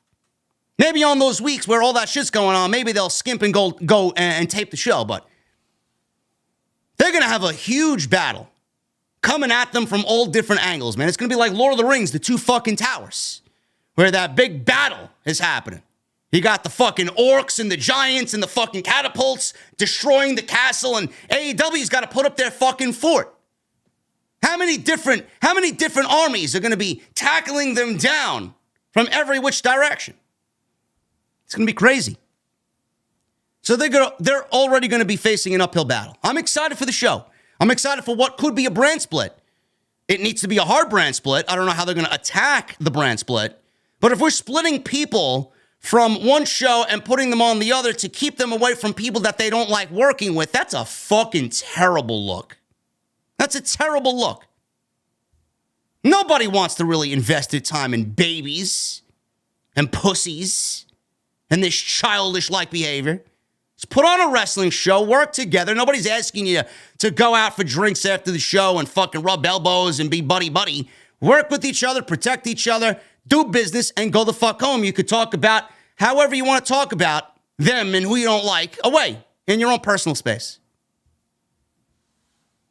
Now, CM Punk. We all know CM Punk is going to be angling for a big spot on this show. This is going to be his show. Warner Brothers has requested Punk be on the show, and with Tony not really right now, supposedly, not really in a position to put Punk back on Dynamite to work with the Elite and have them all share the same locker room, Punk is going to be given Collision. This is going to be CM Punk's show. Fightful is reporting that Collision will see CM Punk star as the main guy on the show. Now, they have been told, we have been told through various outlets that Chris Jericho and a program with Jericho and Punk has been worked on, pitched, and that the two men even had a meeting about it. Now, nobody knows what came of this meeting that happened a couple of weeks ago in Florida. It might have been Tampa, I believe. That's where Jericho resides. I don't know what the meeting was about, but Tony Khan was there. FTR was there. Clearly, Jericho and Punk were there. If FTR were there to mediate and back up CM Punk, was it really more about creative, or was it CM Punk and Chris Jericho squashing the beef and apologizing? Because if FTR is there, it certainly sounds like it's a creative meeting more than it is Punk and Jericho sitting down to squash beef or whatever problems they have. We could see CM Punk and FTR battle the Jericho Appreciation Society as a major program on that show. Now, I don't really deem that as a major starting point. Not really something I'm invested in right out of the gate. I'd be interested in seeing a Jericho and CM Punk program. I think that would be money. And I think a lot that comes along with that would be very entertaining television. But when I tell you exactly what's going to happen here with CM Punk and who he wants as his first opponent, you're probably going to say, well, sign me the fuck up and let's not do Chris Jericho. This was more of a production meeting, a creative meeting, than it was squashing any problems that they have. CM Punk is apparently pitching another return opponent for June 17th. Sources close to Punk have indicated that he has become increasingly interested in working with Samoa Joe on Collision. Now, Joe has not wrestled on AEW television since Revolution, where he dropped the TNT title to Wardlow. However, he's been a regular on Ring of Honor TV as their world television champion. I wouldn't know. I don't watch it. Samoa Joe is somebody that I would love to see more on AEW television. I would absolutely have him drop. Because let's be real, and I mean this to nobody. I mean this as no disrespect to anybody who loves watching the Ring of Honor show. I watched and I tune in here and there. I watch. I can't invest myself in it. I can't. It reminds me too much of Dark. You got Sonny Kiss wrestling on the show tonight with the Trustbusters. That to me is not something I want to see on my AEW television or Ring of Honor television. I'm sorry. When we watched shit like that, it was Dark. So I attribute Ring of Honor to being the new Dark, being that Dark is no longer airing on YouTube. Samoa Joe should not be a part of that fucking circus. I'm sorry. Samoa Joe should drop the TV title to whomever they want to build up over there. Ring of Honor should be used as a playground to get reps in, get work in, get some stories on there, work the TV, get some crowd exposure, and then graduate to Rampage, where we'll get them on TNT. And then if you're good enough, then you're good enough to be on Collision and Dynamite. That should be the natural progression of shit. Why do we have Samoa Joe? Everybody was like, Ring of Honor's going to get a TV deal. Ring of Honor's going to get a TV deal. We got Ring of Honor on the app, which at this point, Dark was pulling in more viewers than fucking Ring of Honor on YouTube. How many people tune into Ring of Honor weekly? 5,000? 6,000? How many active subscribers do they got over on Ring of Honor Club? 10,000? You're wasting Samoa Joe in front of nobody. Have him drop the TV title. Nobody would even realize that he's dropped it. Put it on somebody that you want to continue building up a young talent and get Joe back on AEW television. Everybody thought Ring of Honor was going to be the next big thing, a revival of Ring of Honor. That's why we got Claudio there holding the world title, the Lucha Brothers holding the tag team titles, and Samoa Joe holding the TV title. As far as I'm concerned, you're wasting prime talent by keeping them hidden on a fucking app show, Ring of Honor Club, where you can only watch it via the app. Meanwhile, you got all this shit happening on Collision and Dynamite and happening in AEW, and you want to keep these guys hidden. Why? I don't really understand it. Athena. Why is Athena? I see Athena being mentioned in the chat. Why is Athena holding the Ring of Honor Women's Championship? Who's watching her work? All I hear is, oh, Athena's great. Athena is doing the best work of her career. Who's seeing it? Who knows what she is doing? You don't hear anything about Athena on social media. Athena should be on Dynamite. Athena should be on Collision. Athena should be holding a TBS championship. I can't see how anybody sits here and disagrees with me. I don't understand it. Who is watching this shit? Again, you like Ring of Honor? You watch Ring of Honor weekly? God bless you. But like Jesse said, Jesse's in the chat right now. He watched it and live streamed it weekly, doing a watch along. He stopped watching it because it got boring. He watched it and said, fuck this shit. I'm out. I need some story on my plate when I watch pro wrestling. He wasn't being fulfilled over there. Meanwhile, all I hear is, oh, there's story over there, there's story over there. Look at the fucking card tonight and tell me where the story is. Get Joe, get Penta, get Phoenix, get Claudio, get Athena off of that show and start building the youth over on Ring of Honor to eventually build them up to the main shows. Use Ring of Honor as the indie hub where people come in and start working reps coming over from the indies. That's what it needs to be. Right now, you're just wasting time. So what? Samoa Joe's holding the TV title. Do we got to get to June 17th and CM Punk and Samoa Joe start a program and we're right back in the same fucking boat? We're going to be back in the same boat. If Samoa Joe is still on Ring of Honor television, and you guys know how much I hate this, if Samoa Joe is still on Ring of Honor television holding the TV title, we're going to put him in a feud with CM Punk with the TV championship still around Joe's shoulder, and we're going to get Ring of Honor shit, Ring of Honor titles, Ring of Honor wrestlers on an AEW show where right now things should be fixed to get rosters solidified from one show to the next show to the next show. If you're placed on a show, that is your show. This is why I have advocated for a brand split and them adhere to one. If you're on Ring of Honor, I don't want to see you anywhere near AEW television and vice versa. Ring of Honor should have their own roster, Collision should have their own roster, and Dynamite should have their own roster. Punk wants to work with Samoa Joe. Take my money. If I had my wallet here, I'd start throwing my fucking debit card at the camera. Take my money. Can you imagine Samoa Joe and CM Punk on television with a live microphone? This is why it needs to be live. Now, if it's not live and that's your major program, I'm still going to tune in because that's something that I'm interested in. That's something that I'm interested in.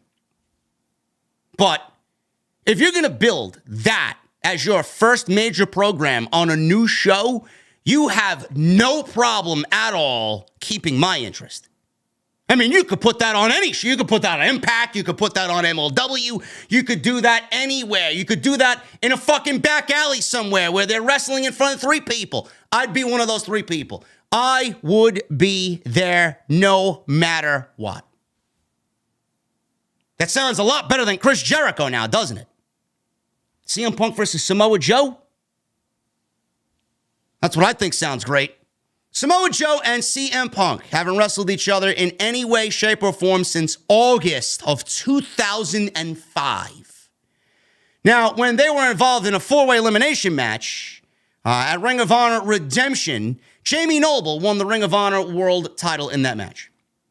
The two have a storied history across Ring of Honor, PWG, the United Kingdom, and their last one-on-one match on record is March 2005.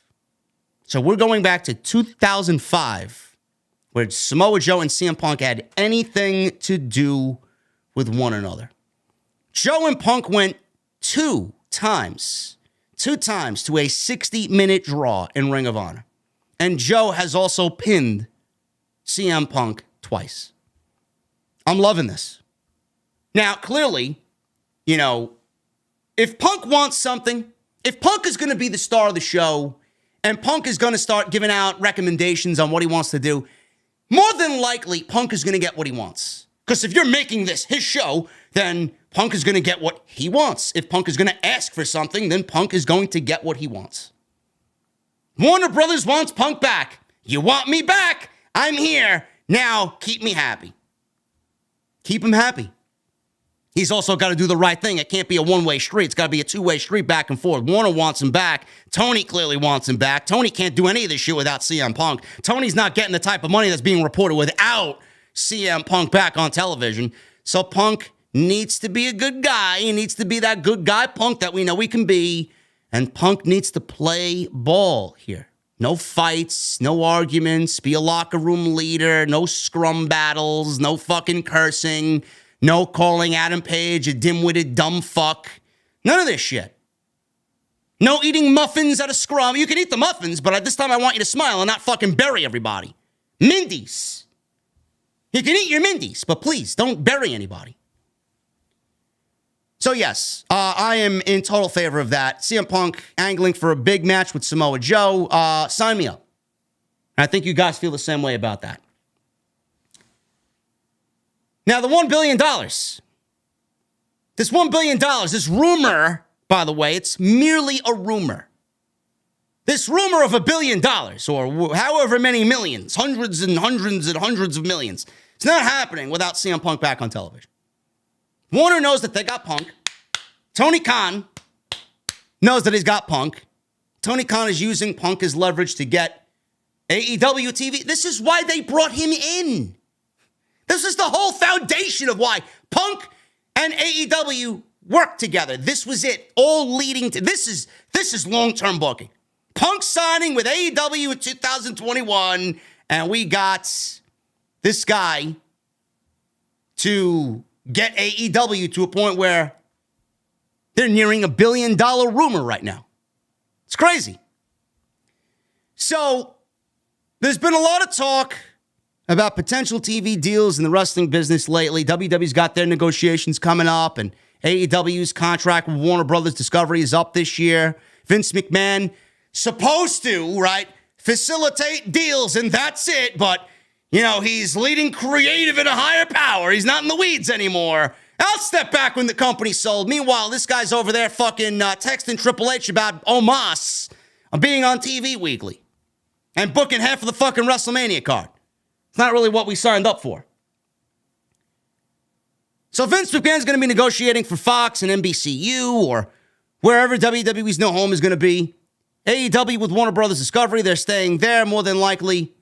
And we may be on the brink of history being made right now for the t-shirt company, the Piss Ant Company, that's been around since 4 years ago.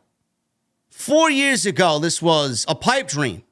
People caused an uproar with AEW first starting up. Oh, it's not going to last a year. And then year after year after year, oh yeah, AEW is going to die. And how many times have we heard AEW should be dead, AEW is going to die, and this and that?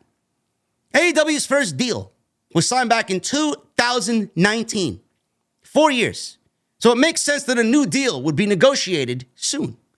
Rumors have started to swirl this week pertaining to just how big of a deal this could be. And if those rumors are true, AEW and Tony Khan are about to embark on history. They already shattered records. In record. You look back at this year. When we get to next year and you look back at what has transpired this year for AEW, this is going to be their most lucrative. This is going to be their biggest year ever. Nobody expected them to potentially sell out Wembley Stadium. People were lowballing at 30, 40,000 people at Wembley. People were like, Tony Khan really blew his load on that one. I mean, holy shit, man. He's really going above and beyond. He's going to set himself up for disappointment and failure. They already got 70,000 fucking seats sold inside Wembley, and you got fucking slobs on Twitter crying about conspiracy theories, and you got people claiming Tony Khan bought thousands upon thousands upon thousands of tickets. Where are these tickets going? They sold 70. Deal with it. Deal with it. They're going to have more people in one venue than on any single night of WrestleMania this year. Tony Khan knows what the fuck he's doing. He may not be the greatest creative genius, but he knows what the fuck he's doing. Now, you look at Wembley. People said they couldn't do it. They did it. You look at the TV deal coming up. People have predicted their death. They're about to embark on a fucking multi-million-dollar agreement with Warner Brothers Discovery. Nobody thought CM Punk would join AEW. Tony Khan did it. I mean, nobody thought that they would truly be the alternative to WWE and that a second place in the pro wrestling business was going to kill them because WWE was such a juggernaut. Every single time AEW was told they couldn't do it, they did it. Their largest gate, I don't remember what show it was. I mean, they just hit 1 million. They just started to hit 1 million live gate revenue. Wembley is already nearing 10 million in revenue for a live gate. They broke their record and said, fuck you, on the way to the bank because people said they couldn't do it. It is the largest pro wrestling show outside of a WrestleMania in history. Shattered records. And the goalposts are still being moved back. Now with this TV deal, if they land it, there will be so much crying on social media, I may have to get buckets to contain all the fucking tears of everybody who will be crying over this new TV deal. But why would you be crying over this new TV deal? This TV deal is great for everybody. It's great for all the wrestlers and their families. It's great for Tony Khan. It's great for the company. It's great for pro wrestling. It's great for the fans.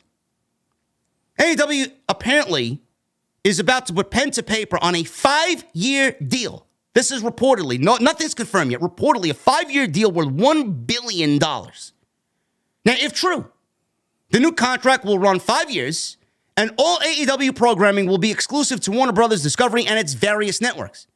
That's not only Dynamite. That includes All Access and Collision, and it could mean all future pay-per-views. Now, I'll get to that part in a second with the pay-per-views. If this deal is indeed about to be signed and made official, it would then explain why Dark and Elevation have been scrapped, because there's a lot of programming right now that Warner's paying for, and they didn't really see any value in Dark and Dark Elevation, and that's on YouTube, and YouTube is, obviously YouTube, so they can't really own that. They didn't really want that, and the two YouTube shows may have been discussed as part of being in the negotiations, but Warner Brothers Discovery ultimately decided that between all the shows that I just mentioned, it would have been enough AEW programming across all of their networks, and presumably available through its streaming service, HBO Max, soon to just become Max. I think they're just going to name it Max, is what the report says. Now, take everything that we just know now with this report, and not only has it not been confirmed, we're going to find out on Wednesday, but the rumors appear to have stemmed from the Wrestling Observer message boards. Now, this was also shared by Voices of Wrestling, and I found this to be fucking comical. And people started deleted my tweet. People started to delete their tweets when I started quote tweeting them because it's fucking ridiculous. Somebody tweeted that Voices of Wrestling posted this news in their Discord server, and that's where they first heard it. Then it made the Wrestling Observer message board. So I asked my people on Twitter, I'm like, so you guys are claiming that this report is factual and this is legit sources from a Discord server? This would have been all over the fucking place. Why don't you wait for a reputable name in entertainment to break this fucking news? If you're going to hear something with this dollar amount from a TV network signing AEW to $1 billion, you're not going to hear it from fucking anime fan Squirt 997. I mean, why are you going to listen to these people in a Discord? So what the fuck do they know? Everybody wants to be a journalist and an inside fucking anonymous source now. If it's not from a major news source, something like this is going to be reported by legitimate, credible information. Seriously. So, This was shared on social media. This was shared on The Observer. The suggestion that AEW might be about to sign $1 billion deal appears to have begun from one of the guys that is synonymous with the message boards on Observer, Ryan Frederick. A fan or a few fans have tried to shoot down the very idea of Warner Brothers paying that much for AEW content, but Frederick has done the math, and it all adds up. So, I don't know how or where or who started this, and quite frankly, I don't care. $1 billion on paper, or $1 billion in theory, sounds like a lot of fucking money. Sounds like a lot of money. Is AEW worth $1 billion? I can't tell you if they're worth $1 billion or not. It's up to Warner Brothers Discovery. Clearly, they are incredibly happy with what AEW has been doing. They're about to sell out Wembley.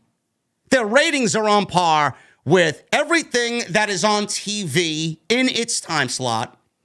The only shit that's beating AEW on cable television is NBA and NFL when it's on. That's it.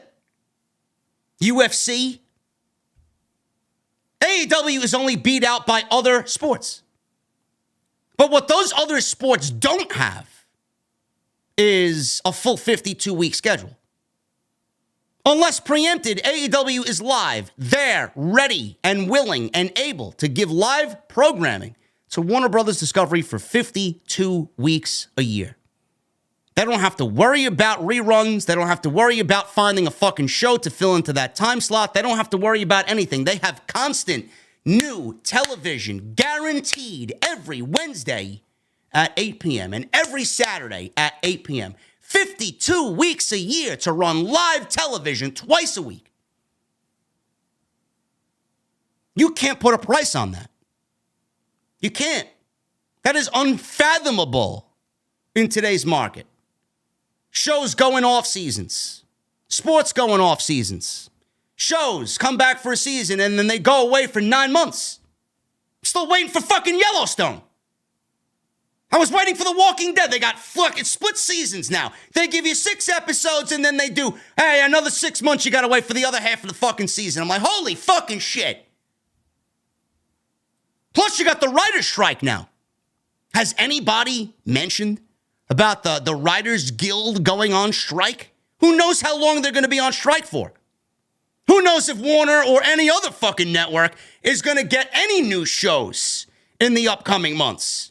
Whatever shows they got now in the can that are ready to air, who knows when writers are going to get back to work? Who knows when filming is going to get back to work? Who knows when the producing is going to get back to work and the scheduled filming is going to get back to schedule? Warner is taking all of this into account.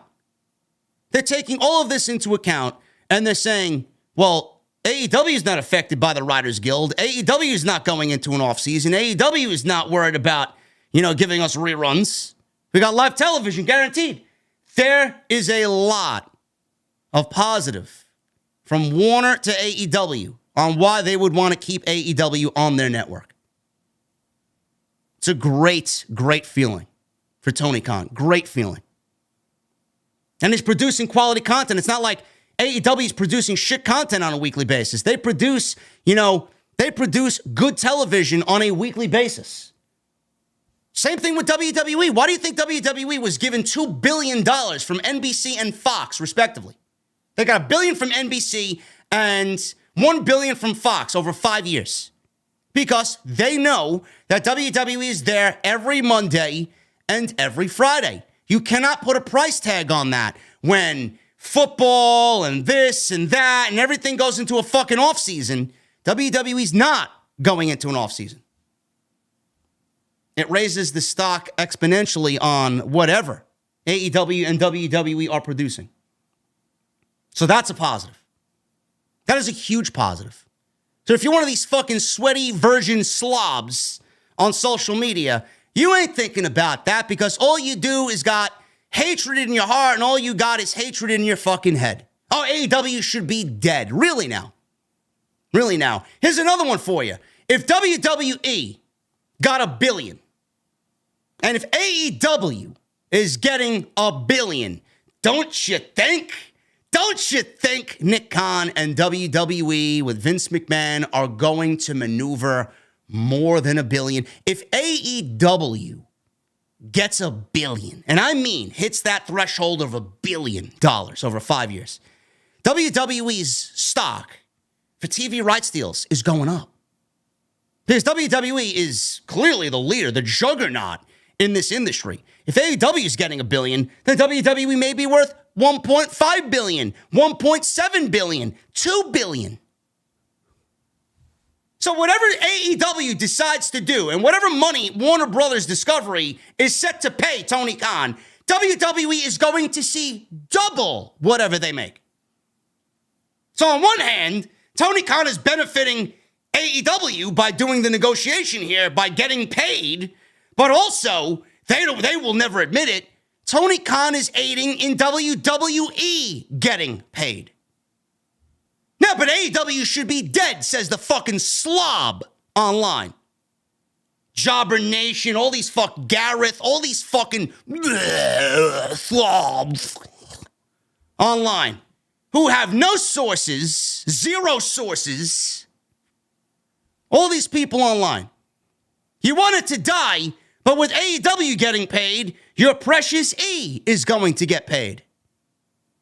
Sounds like a win-win situation to me. They're in the business to make money. That's exactly what they're going to do. AEW getting paid is going to also enhance AEW paying their roster, bringing in major names to make the show better, keeping the roster that they have now happy, and it also presents a way for AEW to keep a close eye on everything that's going on with the merger of UFC and WWE, because with the rumor going around that there will be 50 to 100 million in budget cuts, how many of those budget cuts are coming from the active roster? Nobody knows. Now, the UFC and fighter pay has been a large topic of discussion. I mean, if you're not a major name, you are not being paid handsomely over on UFC. And I've discussed this with a few people. Some of the fighters' pays are dismal. Yeah, you got to win the fight, and then, yeah, your purse will double, and you'll get your pay. But, you know, they aren't paid guaranteed money. They're not signed to guaranteed money. So I don't know how that's going to affect WWE's active roster right now. So that's something that they're all terribly afraid of, and they're all wondering what's going to happen to their pay. If you're a free agent, knowing that this deal is looming, you're going to give AEW a look and say, well, all this uncertainty over here, I don't want to deal with this shit. I'm going to go over to AEW, and I'm going to see what Tony Khan's got to offer. At least I'm going to get guaranteed money. You think the fucking contracts that WWE right now are paying out guys like Sami Zayn and Kevin Owens and all these guaranteed I mean, Kevin Owens reportedly is making $2 million a year. $2 million to $3 million. You think Kevin Owens, you think people are going to be making that type of money when their contracts are up? So Drew McIntyre is reportedly upset with the money he has been shown. I don't know if there was a negotiation yet. I don't know why you wouldn't start negotiating with Drew McIntyre, but do you honestly think that he's going to be making that type of money? Do you honestly think that WWE is going to be free to do whatever they want? You remember when AEW was bringing in everybody and WWE had this fear and paranoia about people leaving WWE to go join AEW? I mean, they gave Gallows and Anderson near $1 million each to stay with the WWE. They signed into a 5-year deal. And then they ultimately released them because WWE needed to cut all that budget. They realized, well, why am I afraid of these guys going over there? We don't fucking need them. They were paying out of their ass to keep people away from AEW. You think that's going to be a case now? With Ari Emanuel and UFC and Endeavor? That ain't going to be the case. If you are seeking money that you feel you're worth and you're not going to get it, you're going to go seek employment elsewhere. WWE is going to have a very difficult time keeping people employed if they're already looking to cut budget. And Nick Khan has not been shy about it. He's already said, yeah, we're looking to cut about $50 million. Where do you think the $50 million is coming from? Office cuts? You could cut certain departments. That's not going to equal, 50 million. How many departments are they going to cut? Might as well get rid of all Titan Tower at that fucking point. They're not going to get rid of everybody at Titan Tower. They're going to get rid of the bulk of what they don't need, and they're going to start at Titan, and the meat of it is going to come from the active roster. Downsizing is going to happen. And that's why AEW getting this type of money is going to be a huge benefit, not only to AEW to keep their roster happy, keep everybody fed and contained, but they're already looking at WWE talent. Oh, this guy's got a contract coming up. That guy's got a contract coming up. She's got a contract coming up. Could be an interesting development. This is also, and I hope, this is going to hopefully enhance the competitive aspect of WWE. I really hope so. That's another pro to this. Is AEW signing $1 billion going to enhance the WWE competitive aspect? Well, AEW's making major moves. We got to stay out of the game too. Let's try and do what we got to do over here. Because the one thing, at the end of the day, when cash fails and you can't pay somebody, you're going to have to really take it and pull it out of your ass and start creatively booking these men and women the right way, man. You're going to need to start creating some more captivating television to even have a remote chance of keeping anybody happy at that point. Now, on the flip side, with AEW getting paid $1 billion, which I don't think it will be. I think it's going to be in the ballpark of $750 million to $800 million, maybe. For 4 years, people were saying with an option of a 5. I think they go the full 5 years. I think they get $800 million out of it. Even that, if AEW is coming within striking distance of what WWE is making per year with their $1 billion for Fox and NBC Universal, WWE is going to be dead set on getting a raise. Well, they got $800 million. They're within striking distance of what we're making. We're worth 1.2, 1.3, 1.5 billion. It's exactly what's going to happen. No matter how you slice it, WWE is going to get paid more than what they're getting now because of AEW. If they don't come in at $1 billion, WWE still gets paid. But what I'm wondering is, how WWE programming largely remained the same and in some circles got worse. They didn't give a shit as long as they were being paid. They were being paid from NBCU. They were being paid from Fox. They were being paid from the Saudis. They didn't give a shit. They put on television because they had a fucking duty to put television on 52 weeks a year. They didn't give a fuck what was on television as long as they were getting paid. That was it. I don't want that to be the case with AEW. Now, I don't think that will be the case. I don't think Tony Khan has it within him to fucking skimp on shows. He's a wrestling fan at heart. He wants the shows to fucking be the best they could be. And Tony Khan, no matter what, if it's 800, 900, $1 billion, he will continue to grow AEW no matter how much money they are making. I do hope that we see an investment in production.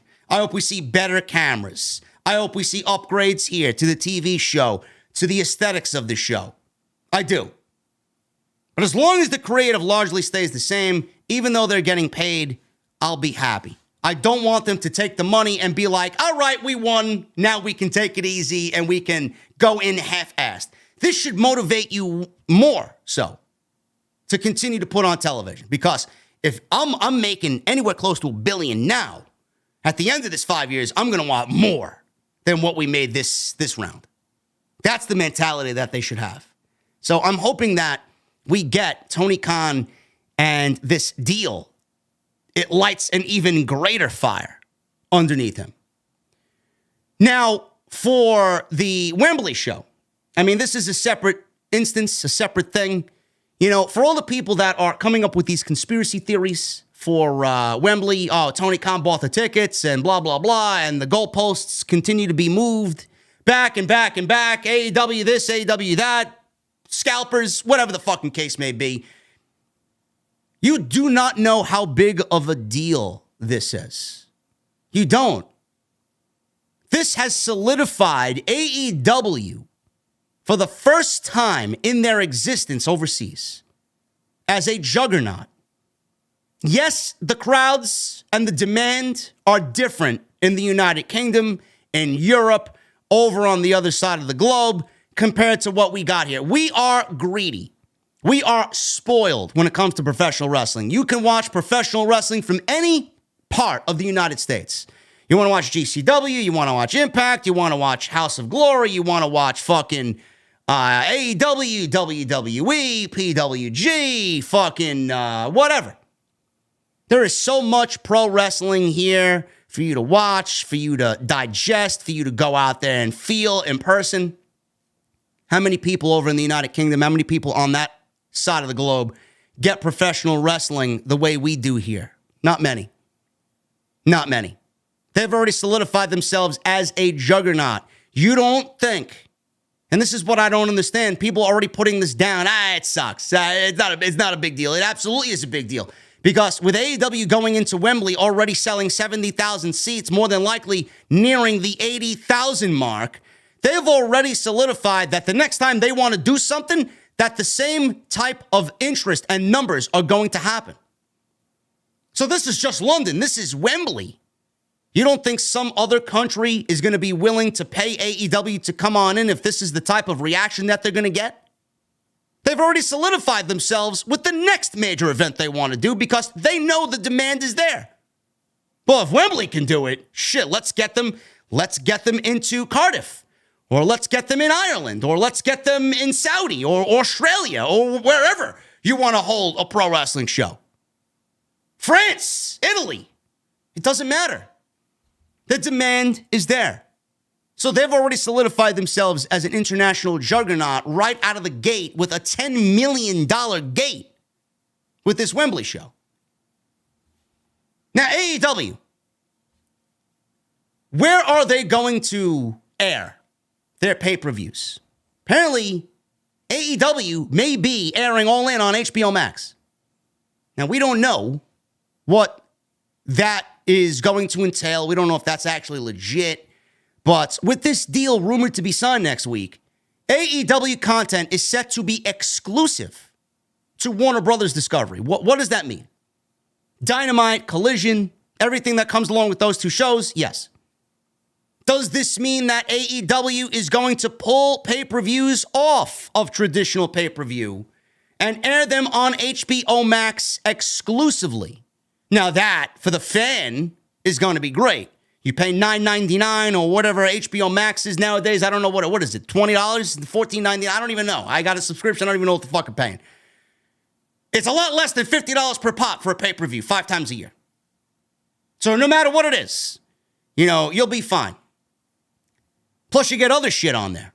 How many times has Peacock or NBC Universal touted that with a WrestleMania, how many more unique visitors to Peacock has there been? An uptick in people looking for WWE, ultimately finding themselves browsing other shit on Peacock. I mean, it's a win-win situation. Same thing's going to happen if they air All In on HBO Max and vice versa. If you're on HBO Max and you watch something regularly on HBO Max, you're going to see this sporting event All In, AEW All In. What's this? You're going to see a Goldberg. You're going to see a Sting. You're going to see a Chris Jericho. You're going to see a CM Punk.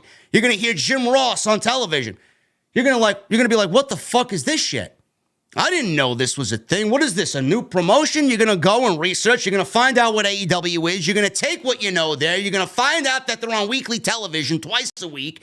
And you're going to convert a new fan. Now, just multiply that by millions. This is a win-win situation. So if they want to air pay-per-view on Max, HBO Max, I'm all for it. But I don't know why Tony Khan would want to move away from the traditional pay-per-view model. I don't. Now, we don't know what this is going to mean. Is everything going to be on HBO Max? Or is only some of it going to be on HBO Max?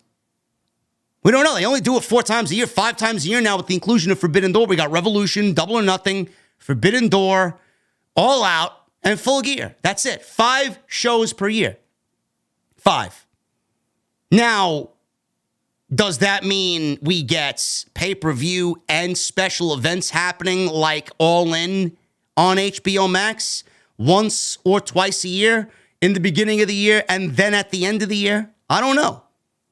You don't want to overload your pay-per-view schedule. You don't want to go and do something more than you have to. Some people are saying 5 is a great spot to be in with pay-per-view. 6 with this all-in show. 6 is the sweet spot. Once you get talking about 7, 8, 9 pay-per-views, then you're venturing in territory where it's like, all right, that may be a little bit too much for the AEW model. We discussed this on last night's show. Once every other month, as long as you have a consistent 1 pay-per-view every other month, you should be fine. Sometimes, and I mean this, sometimes AEW television largely feels unimportant because there is so long in between pay-per-view builds.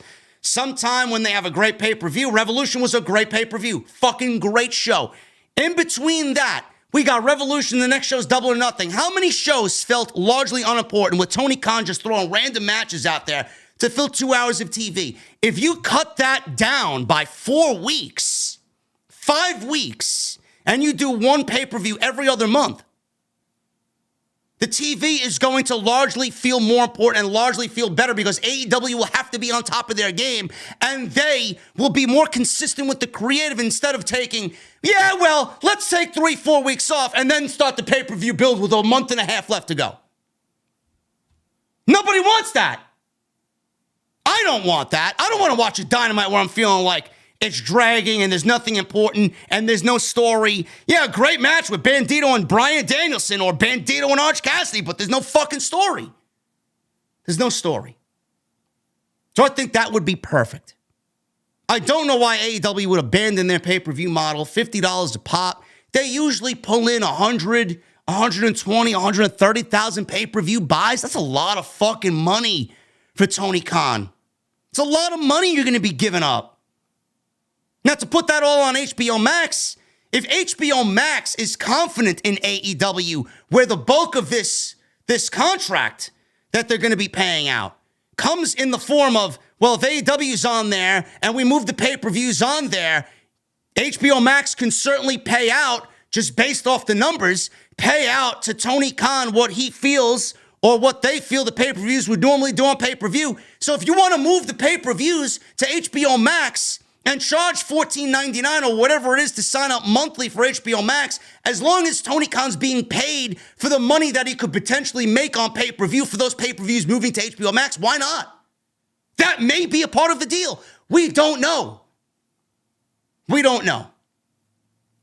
But if they are not moving everything to HBO Max, I don't see why Tony Khan would pull traditional pay-per-view from AEW, because that's a lot of fucking money. But if they're being paid that money on the back end in this contract and they're moving everything over to HBO Max, who gives a shit? Who gives a shit? Plus, then you'll get Dynamite on rerun on demand. You'll get Collision on rerun on demand. So you could go back and watch it whenever you want. They'll air on the week after it airs on live television. I mean, this is what we wanted. Nobody saw this coming. In 4 years. It took them 4 years to accomplish all of this that I'm talking about. Not official yet, but the talk of it is exciting. This is tremendous shit. Tremendous shit. I don't know how you're not excited about this, to be honest with you. So will they move to HBO Max? I don't know. I'm pretty confident that AEW will be airing All In on HBO Max. Is it just All In?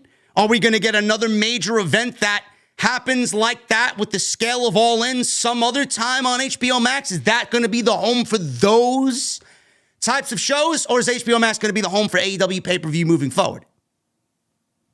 Because I don't really know if anybody has a problem at all. Now, the thing is, if All In's on HBO Max, that's great.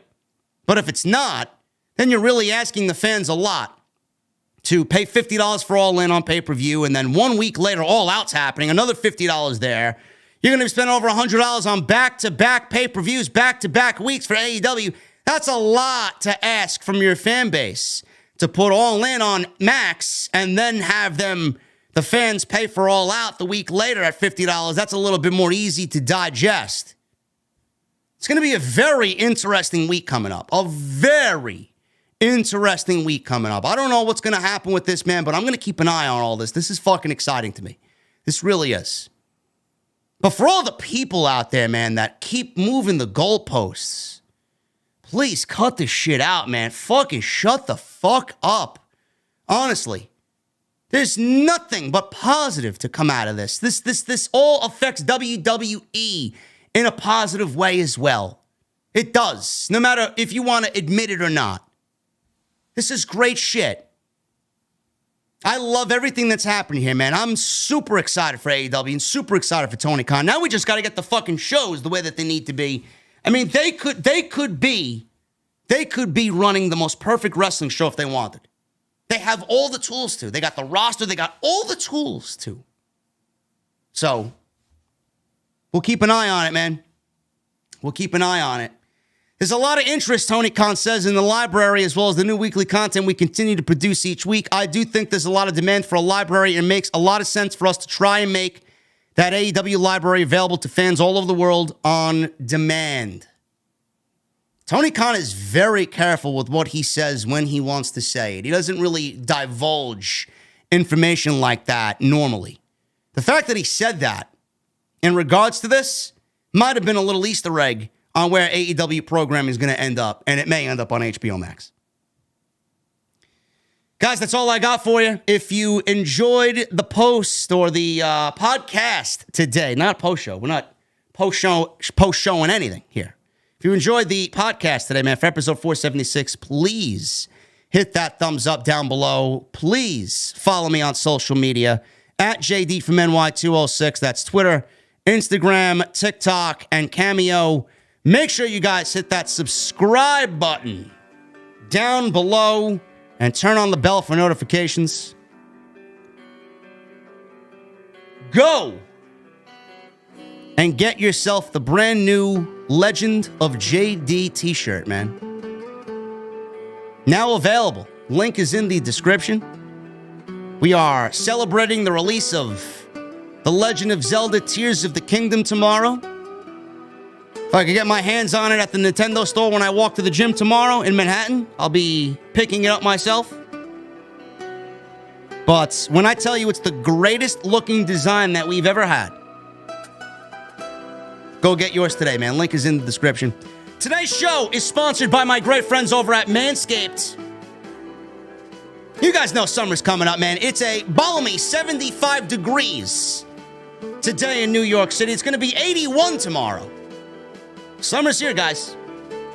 I want to know, are you ready to unveil your beach bod? I'm not there yet, but my guy Evil Genius is getting me ready, man. Manscaped is here to ensure your body is ready for the wild with their game-changing full-body grooming and hygiene products. Don't be the guy that's at the beach with the Austin Powers chest hair. And if you grew some winter man tits, which I know most of you wrestling fans do have, the least you can do is try and make sure that they're hairless.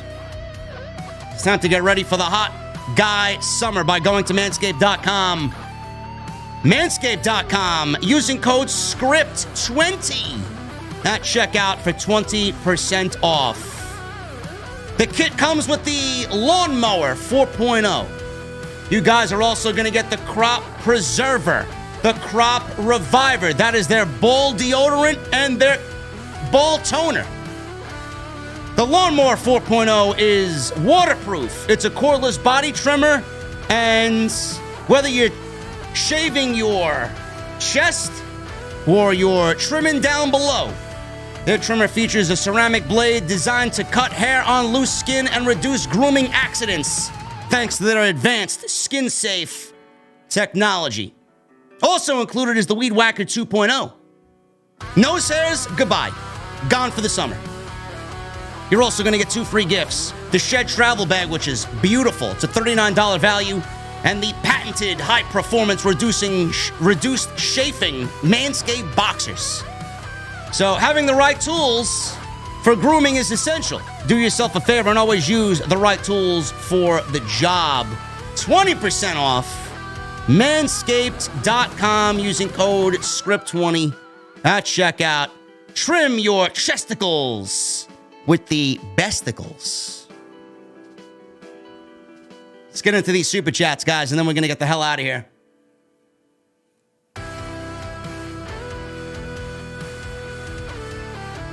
Start at the top. William with a $5 super chat. Sorry if I asked last night, but with Roderick Strong vs. Chris Jericho next week, having Babe Bay and the JAS band, could we see a return of Kyle O'Reilly? Or is he still hurt? I think Kyle is still hurt. I don't think Kyle's anywhere near ready to come back. But that is a ballsy prediction there, bro. And I would not really shy away from that one. There's a possibility. I would think it's more of a possibility he shows up than somebody else joining the JAS. They got enough members. So we could definitely see Kyle O'Reilly back on television. And, I'm sure Tony Khan would love him back by All In. I'm sure Tony Khan would love him back with the former Undisputed Era guys. We'll see what happens, man. You may be correct on that one. Nick Positano. $10 super chat. This is Nick's first super chat. Thank you, brother. Thank you for all that you do. Let's hope if they do a hard brand split, Tony has enough people with him that learned from the mistakes of WWE. People bouncing around, 50 champions on each show, etc. I think Tony's got a good team over there, bro. I think he'll do fine if they do want to explore a true brand split. Cody Snyder with a $5 super chat. Been absent a bit lately. May be for a bit. A friend's project and a couple of big upcoming events. The love support goes on. Cheers, Chief OTS. And he leaves me 2 beer emojis. Thank you, brother. Hopefully all is well, man. When you are ready to return semi-full-time, we'll be here.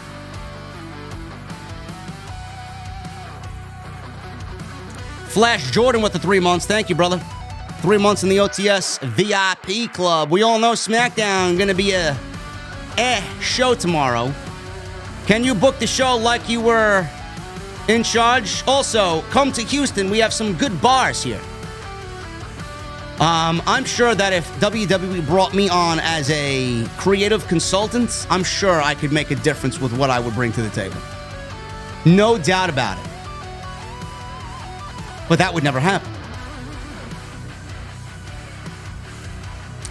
Thank you, Flash Jordan. Sidro with a $5 super chat. What do you call it when you're arguing with The Rock and Juice Robinson? You're stuck between a rock and a hard place. Bro, that was a good one, man. That was definitely one of your better ones, bro. One of your better ones, man. I appreciate that one. That was great. Jonathan Bordeaux with a $5 super chat. Hope you and the OTS crew are doing well. Keep being positive, you guys. Thank you, brother. El Masse with a $19.99 super chat. My favorite Wembley conspiracy theory is the one where Vince bought all the tickets and is going to put cutouts of Omos in each seat. Bro, they keep moving the goalposts back as far as they possibly can, and they're only making themselves look like a complete bunch of clowns. Seriously. Elvin with a $10 super chat. I just tuned in to you looking at the camera and saying ridiculous. I felt personally attacked. Much love, brother. Want to see that new Mustang once you get it. I don't know, man. It's pretty expensive. We'll see. I'd like to make some strides to have that happen, but we'll see. Jay Best with a $1.99 super chat. Do you have a P.O. box for fans to send gifts? Jay, I do not have a P.O. box. I don't think that's ever going to happen either. I don't really trust anybody. Not to say I don't trust you. I just, in general, I don't trust anybody. Sean Watkins with a new membership. Sean, thank you for joining the VIP club, brother. Dylan Cummings. Dylan is coming. $4.99. Hey, JD, what's your plans for Forbidden Door? Are you hosting something, traveling to Toronto from Scotland? Hope to see you. I don't know at this moment, bro. I really don't know. I really want to make sure that my work is not going to suffer if I do make it to Toronto. I don't know if I'm going to be allowed to join the media crew there. I don't. I'm working on it. But we will see what happens, man. I'd love to. Golden Boy with the 19 months. Still rocking out with the best there is in the IWC. Great job as always. Do you think the big announcement from TK has to do with Collision, JD? Yes. Part of it is going to be Collision. I'm assuming the announcement that Tony Khan alluded to on Dynamite last night is going to be Collision and CM Punk.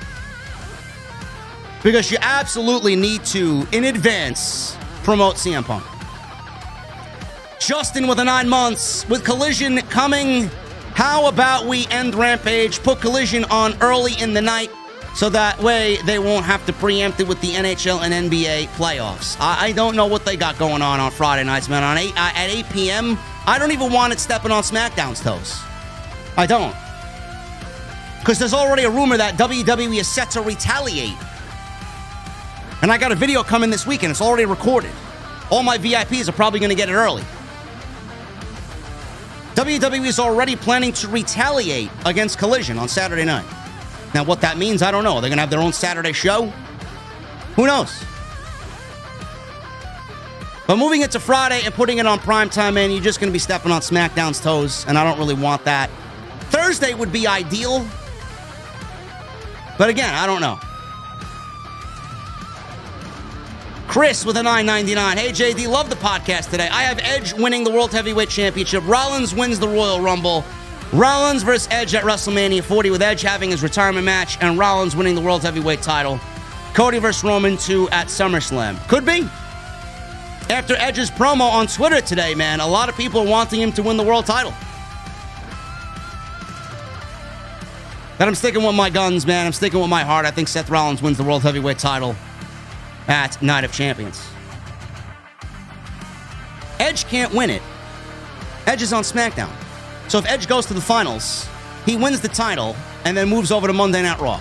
They're going to have to replace Edge with somebody else on SmackDown. Maybe that would be Cody. I don't know. The Cake with a $2 super chat. Remember when Priest was getting no reactions? 0 reactions. And now he is getting reactions in the Judgment Day, big time. Raging Girl Gamer with a 31 months. Rage says she got fired from her job thinking I was doing a good job. It hurts and I'm frustrated. Since my mom passed, it's been rough. I'm tired of trying. Rage, there is always another chapter to be written. How many times I was let go from jobs thinking that same thing? I went unemployed for 11 months while I dwelled in my apartment, not knowing what was coming next. I tried and tried and tried, and I tried to get a new job no matter where it was. I tried to reach out to anybody that would be willing to help. Unlike now, I try to reach out to people in the community that would be willing to help me, and they all fucking turn their back on me because it is what it is. But you're eventually going to land on your feet. There's going to be another job opening, and you're going to find something that you're even better at and more happy doing, Rage. So you could be frustrated. You could be hurt. I'm not telling you can't feel those things, but honestly, from me to you, I know it's been tough with your mom passing, but you got to do it for your mother, and your mother would want you to stand up, be proud, and continue to work your ass off. So we love you, and keep trying. Keep trying. You know how many times I probably said to myself, I'm tired of trying. I don't see what the point of it is going to the gym. And then I step on the scale and I lose a pound here, 2 pounds there, and I'm down 10 pounds now from when I first started the program. That's an eye-opening thing. You keep trying. So keep trying. I don't want to hear that you're giving up or you're tired of trying. Zay the Legend with a $4.99. Just bought tickets for All In. Let's go. OTS for life. Congratulations, Zay. Tay with a $1.99. Can you do the Charlotte Flair?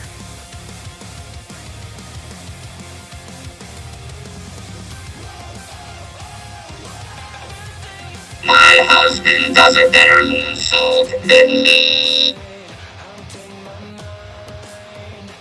Cake with a $2 super chat. I have a song recommendation, Release by Edu Aru.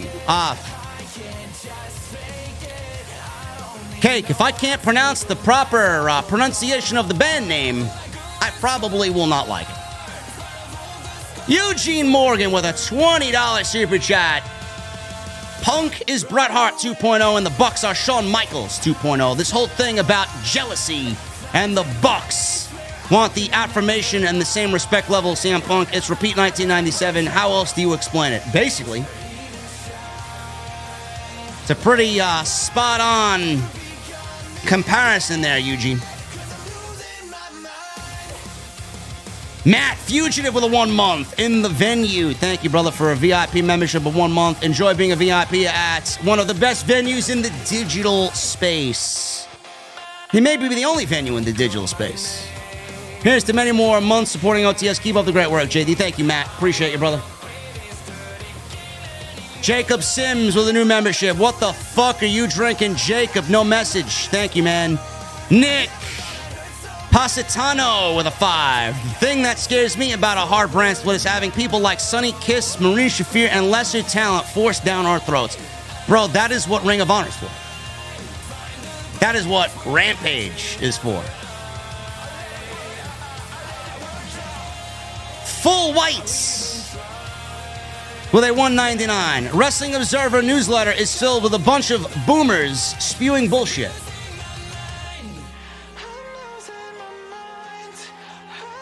Colby Duran with a 1 month. Hey, JD, big fan. Love my membership. Can I get a classic Big Show imitation for my 1 month membership?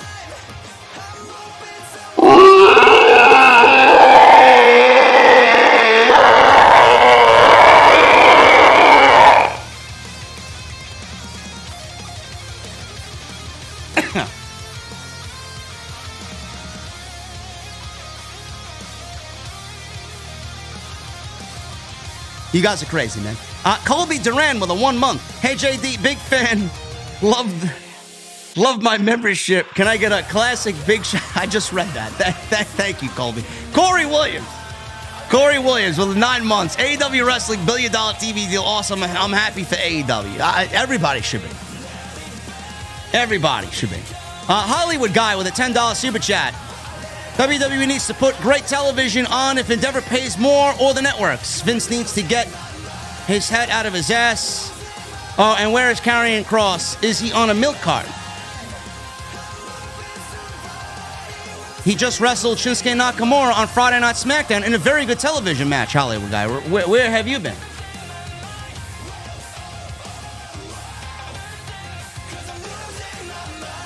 Johnny with a new membership. Thank you, Johnny. The fuck are you drinking tonight, man? Noah Tacone with 10 months. Make sure to support Jesse tonight with his Impact review. Jesse is reviewing Impact tonight. Nobody watches Impact, man. Oh, the little hobbits, my precious.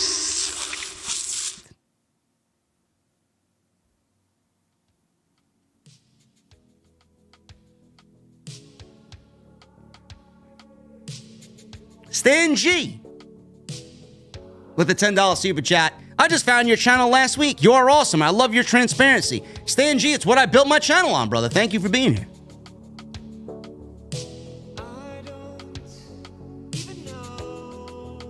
Johnny with a $5 super chat. First super chat, JD. What are your top 3 Attitude Era mid-card theme songs?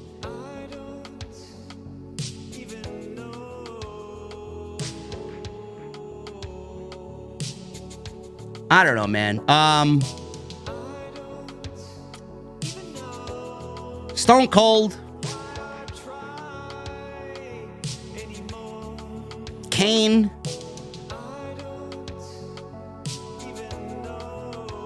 And for the hell of it, I'm going to say Val Venus. Hello, ladies. The Reverend with a $1.99. The Lord loves you, JD, and so do I. Blessed be. Thank you, Reverend.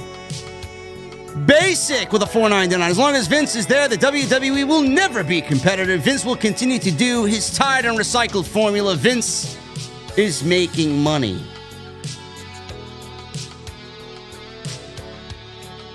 The Reverend with a $1.99 super chat. Do you love Kenny Chesney? High glory, blessed be. No. NCO7, 7 months. Thank you, NC. Chris Bell with a $1.99. Can I get a Cameron Grimes to the moon? We'll see him tomorrow night. We'll see him tomorrow night. And the Reverend with a $1.99 super chat. He says, may the Lord strike my baby mama down with lightning. Jesus Christ, Reverend. It's not very church-like. Anyway, I appreciate you guys for hanging out tonight, man. Thank you for a great stream. I think we got a lot of information across tonight. Let me know what you guys think of this impending AEW deal. What the pros and cons are of it. What you like, what you don't like, what you're concerned about. Sound off in the comments, section. Go check out Manscaped, my sponsor for tonight's show, man. Manscaped.com. Code SCRIPT20 at checkout for 20% off. Make sure you guys go and get your Legend of JD t-shirts, man. I'm telling you, man, there is a very, very, very limited number of t-shirts. They are gone when they are completely sold out. You guys are the first to hear about it, man. I haven't even posted about it on Twitter yet. Go get them. It's going to be tremendous. You're gonna be like, man, this shirt is fucking great. You're gonna wear it. People are gonna be like, man, that's an awesome shirt. Guarantee it. The best looking wrestling shirt in the entire community, bar none. Nobody even comes close. Nobody. You better get it now. Act fast, I'm telling you. Follow me on social media at JD from NY206. That's Twitter, Instagram, TikTok, and Cameo. Make sure you guys hit that subscribe button down below. Turn on the bell for notifications. Make sure you guys go check out all the other content on the channel. We got extras coming on Friday, on Saturday, on Sunday. I'll be live in the venue for SmackDown on Friday night. You guys know the deal, man. We'll be right back here doing what we do best. Got the World Title Tournament continuing on SmackDown. Jedi Joker with the $5 super chat. On my way to work. Sorry I couldn't catch the stream live, but I'll listen when I'm working. You to go, JD. Nobody better. Who better? Who better? Like Canyon says, who better? Where do you get it? Link is in the description for the shirt, guys. The link is legitimately in the description.